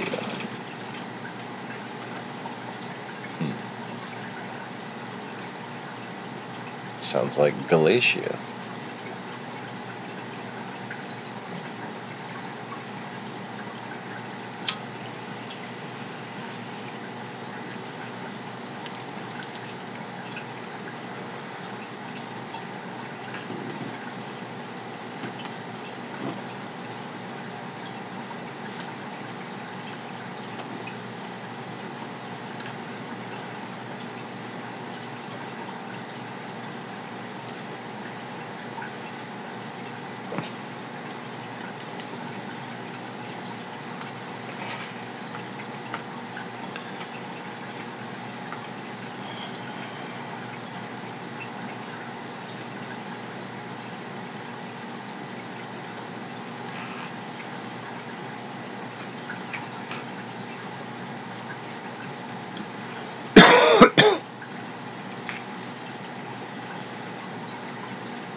You know,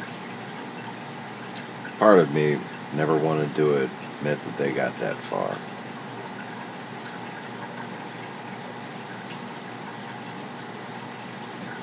It took me a long time just to research the Saxon roots of certain Scottish houses.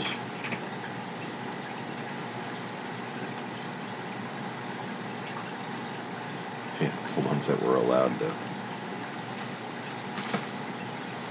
remain prosperous and exist.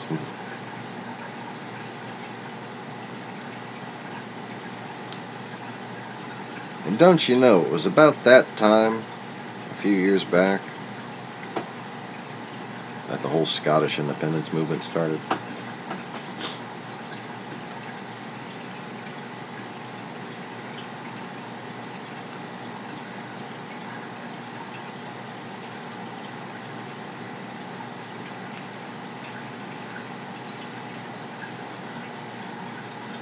We just stop giving them ideas, huh?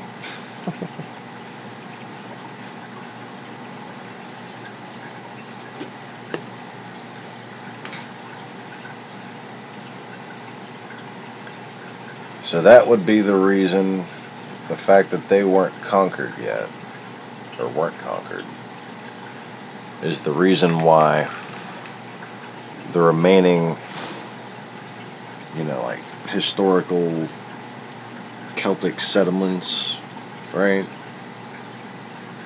Why they're considered to be only in those locations. That's because those are the locations that were still trading with that place that hadn't been conquered.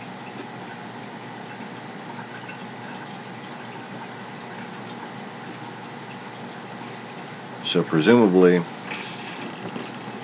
what you had was either families or entire towns that either remained unconquered or were able to cut deals with their conquerors to preserve themselves.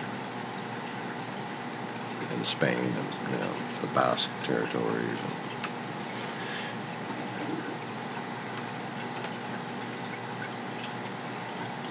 Over there on the far west coast of France.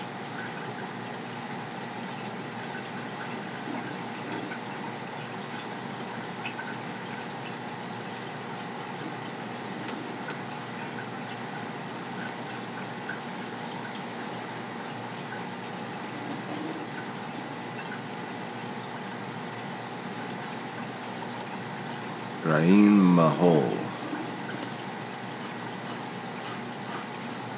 was known as the Pirate Queen of Connacht.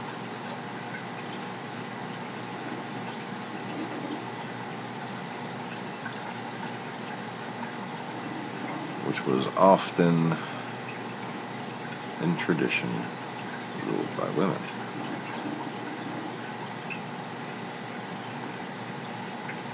Sounds like we've got the right psychological profile,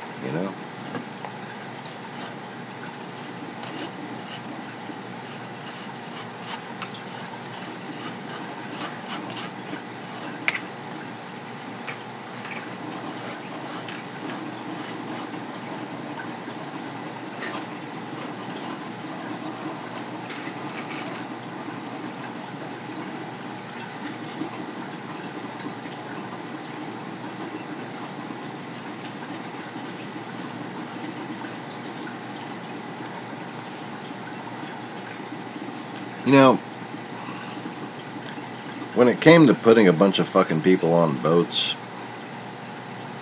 and landing in an area that was too sparsely populated to defend against a dense, large army, the Saxons, the Vikings, the Greeks, the Phoenicians, the Horde, they were always very good at that. But when it came to actually building ships that can kill other ships,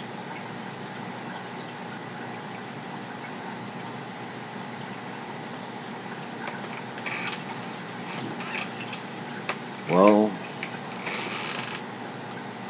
that's what made the Gauls the Gauls.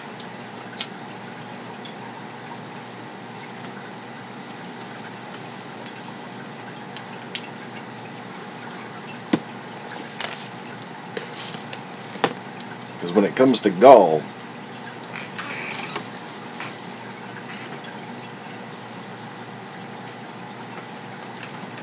there is no finer example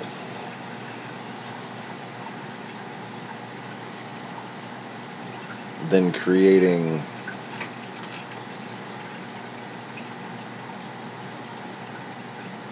and of course these were later, every technology is stolen and used. But the first masts of metal that were used to just crush the hulls of other ships.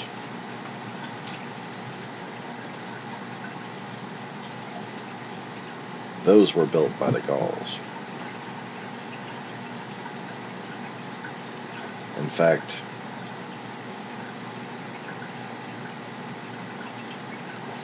before they ever went and sought the elders, so before your tribe's people ever settled Ireland, when they were defending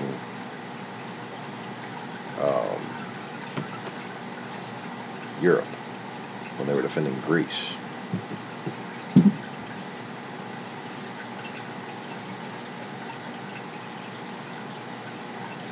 yep, disappearing into the mountains is right. But we won't go into details about that.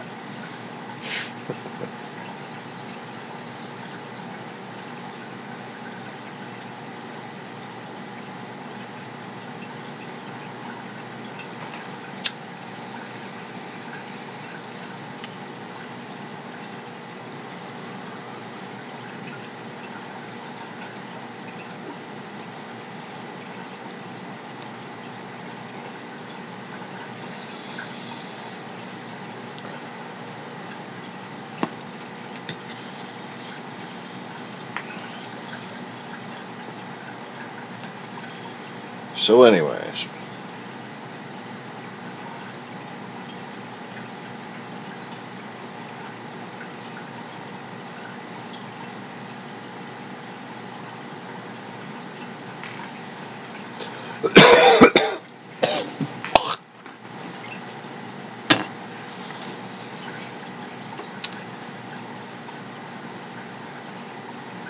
it was after this time that we wound up with this culture.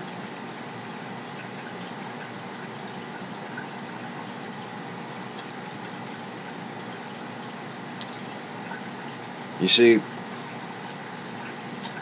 you look at the layout of Ireland, consider this.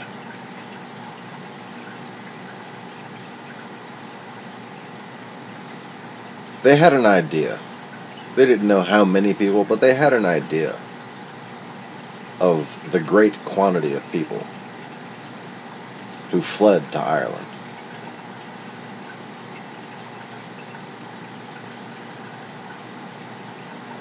And they know, within more specificity, how many people they killed in Ireland, right?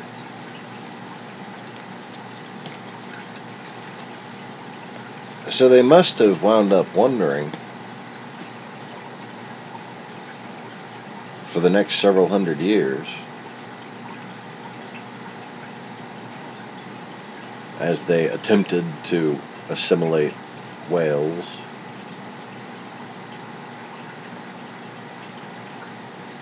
we won't go into that either,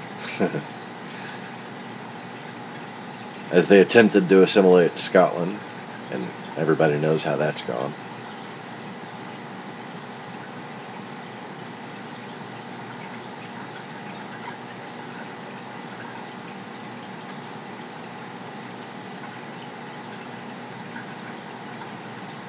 They had control of enough of Ireland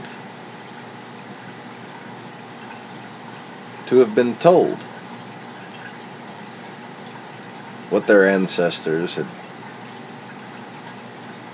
made note of. People passed through here, went to Ireland. Our king, ally of France, says that some refugees went to his western shore and took boats and said that they were going to Ireland. And there should be so many people there, and they are not. In this port that we never conquered, we think it may lead to a new world, a new continent. And we think that they've begun settling it in secret. This is illegal and blah blah blah blah blah. Well, I'm sure they wrote all wrote good spiels about that in the records.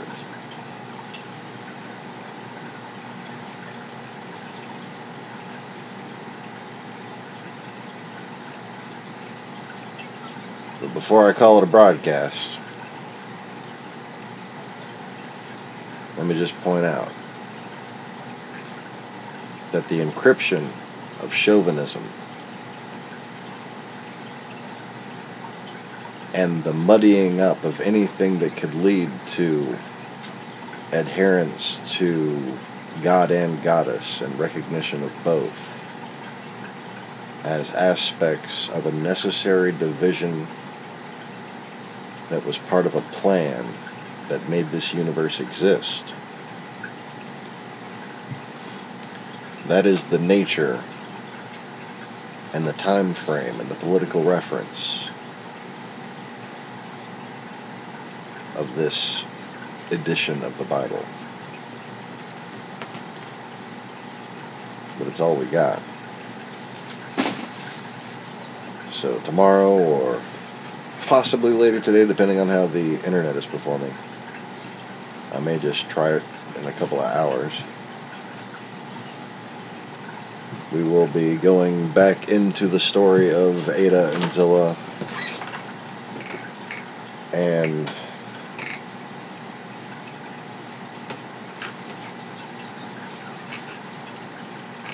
trying to pick up where we left off and maybe looking into some other cultural references and trying to figure out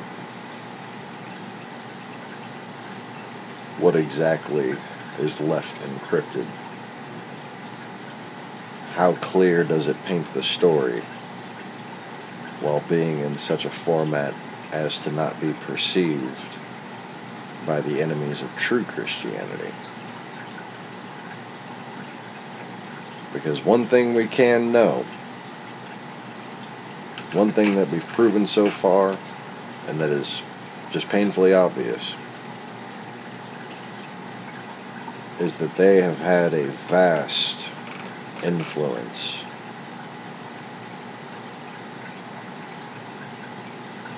on the true faith that civilization was founded on. And they have had this influence for several hundred years at the very least. But that doesn't mean we can't figure out the truth. So, thanks for hanging out, Mr. Conway. Thanks for joining me, all who wind up watching in the future. I hope y'all have a wonderful Thursday. And please click the like button. Subscribe if you haven't already. And stay tuned, because, or join us next time. Well, what am I supposed to say? I'm not a TV person. This is fake TV. Yeah. Join us next time, because this is the place for the real interesting and enlightening conversation. And if you have something you'd like to add, stay up all night with us one night. Come hang out. Get yourself some nice strong coffee. And tell us what you think. Y'all take it easy, but don't take it all. Peace.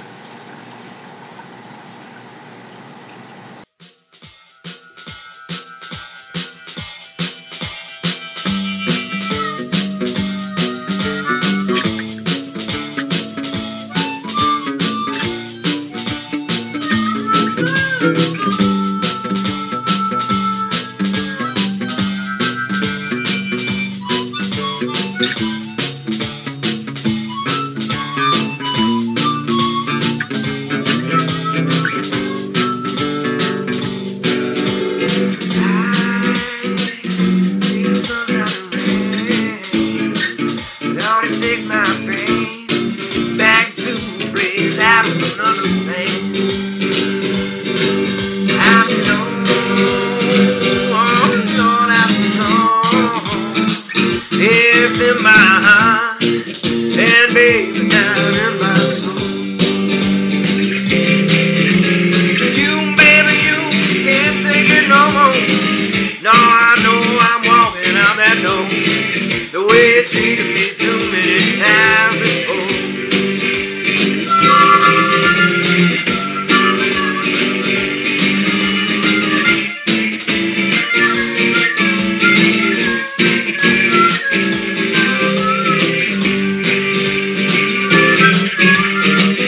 Don't you know you love me, baby, too? Oh, you know I want you there, I wanna be right there with you. I know I gotta keep you by my side till the day I die. 'Cause baby, ecstasy is in my hand. Oh, when I'm holding yours in mine and walking in the sand. Oh, baby, you know it's fine.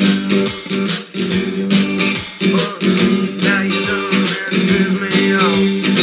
You went and done something you shouldn't have done. Baby, I'm mad. I'm going on. Oh, I'm going on.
I just effectively use sign language on a hermit crab.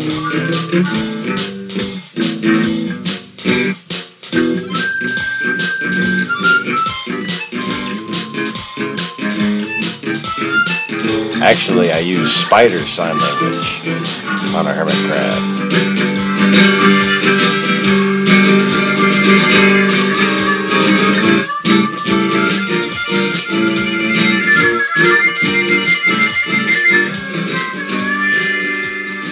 I wonder if they speak whale.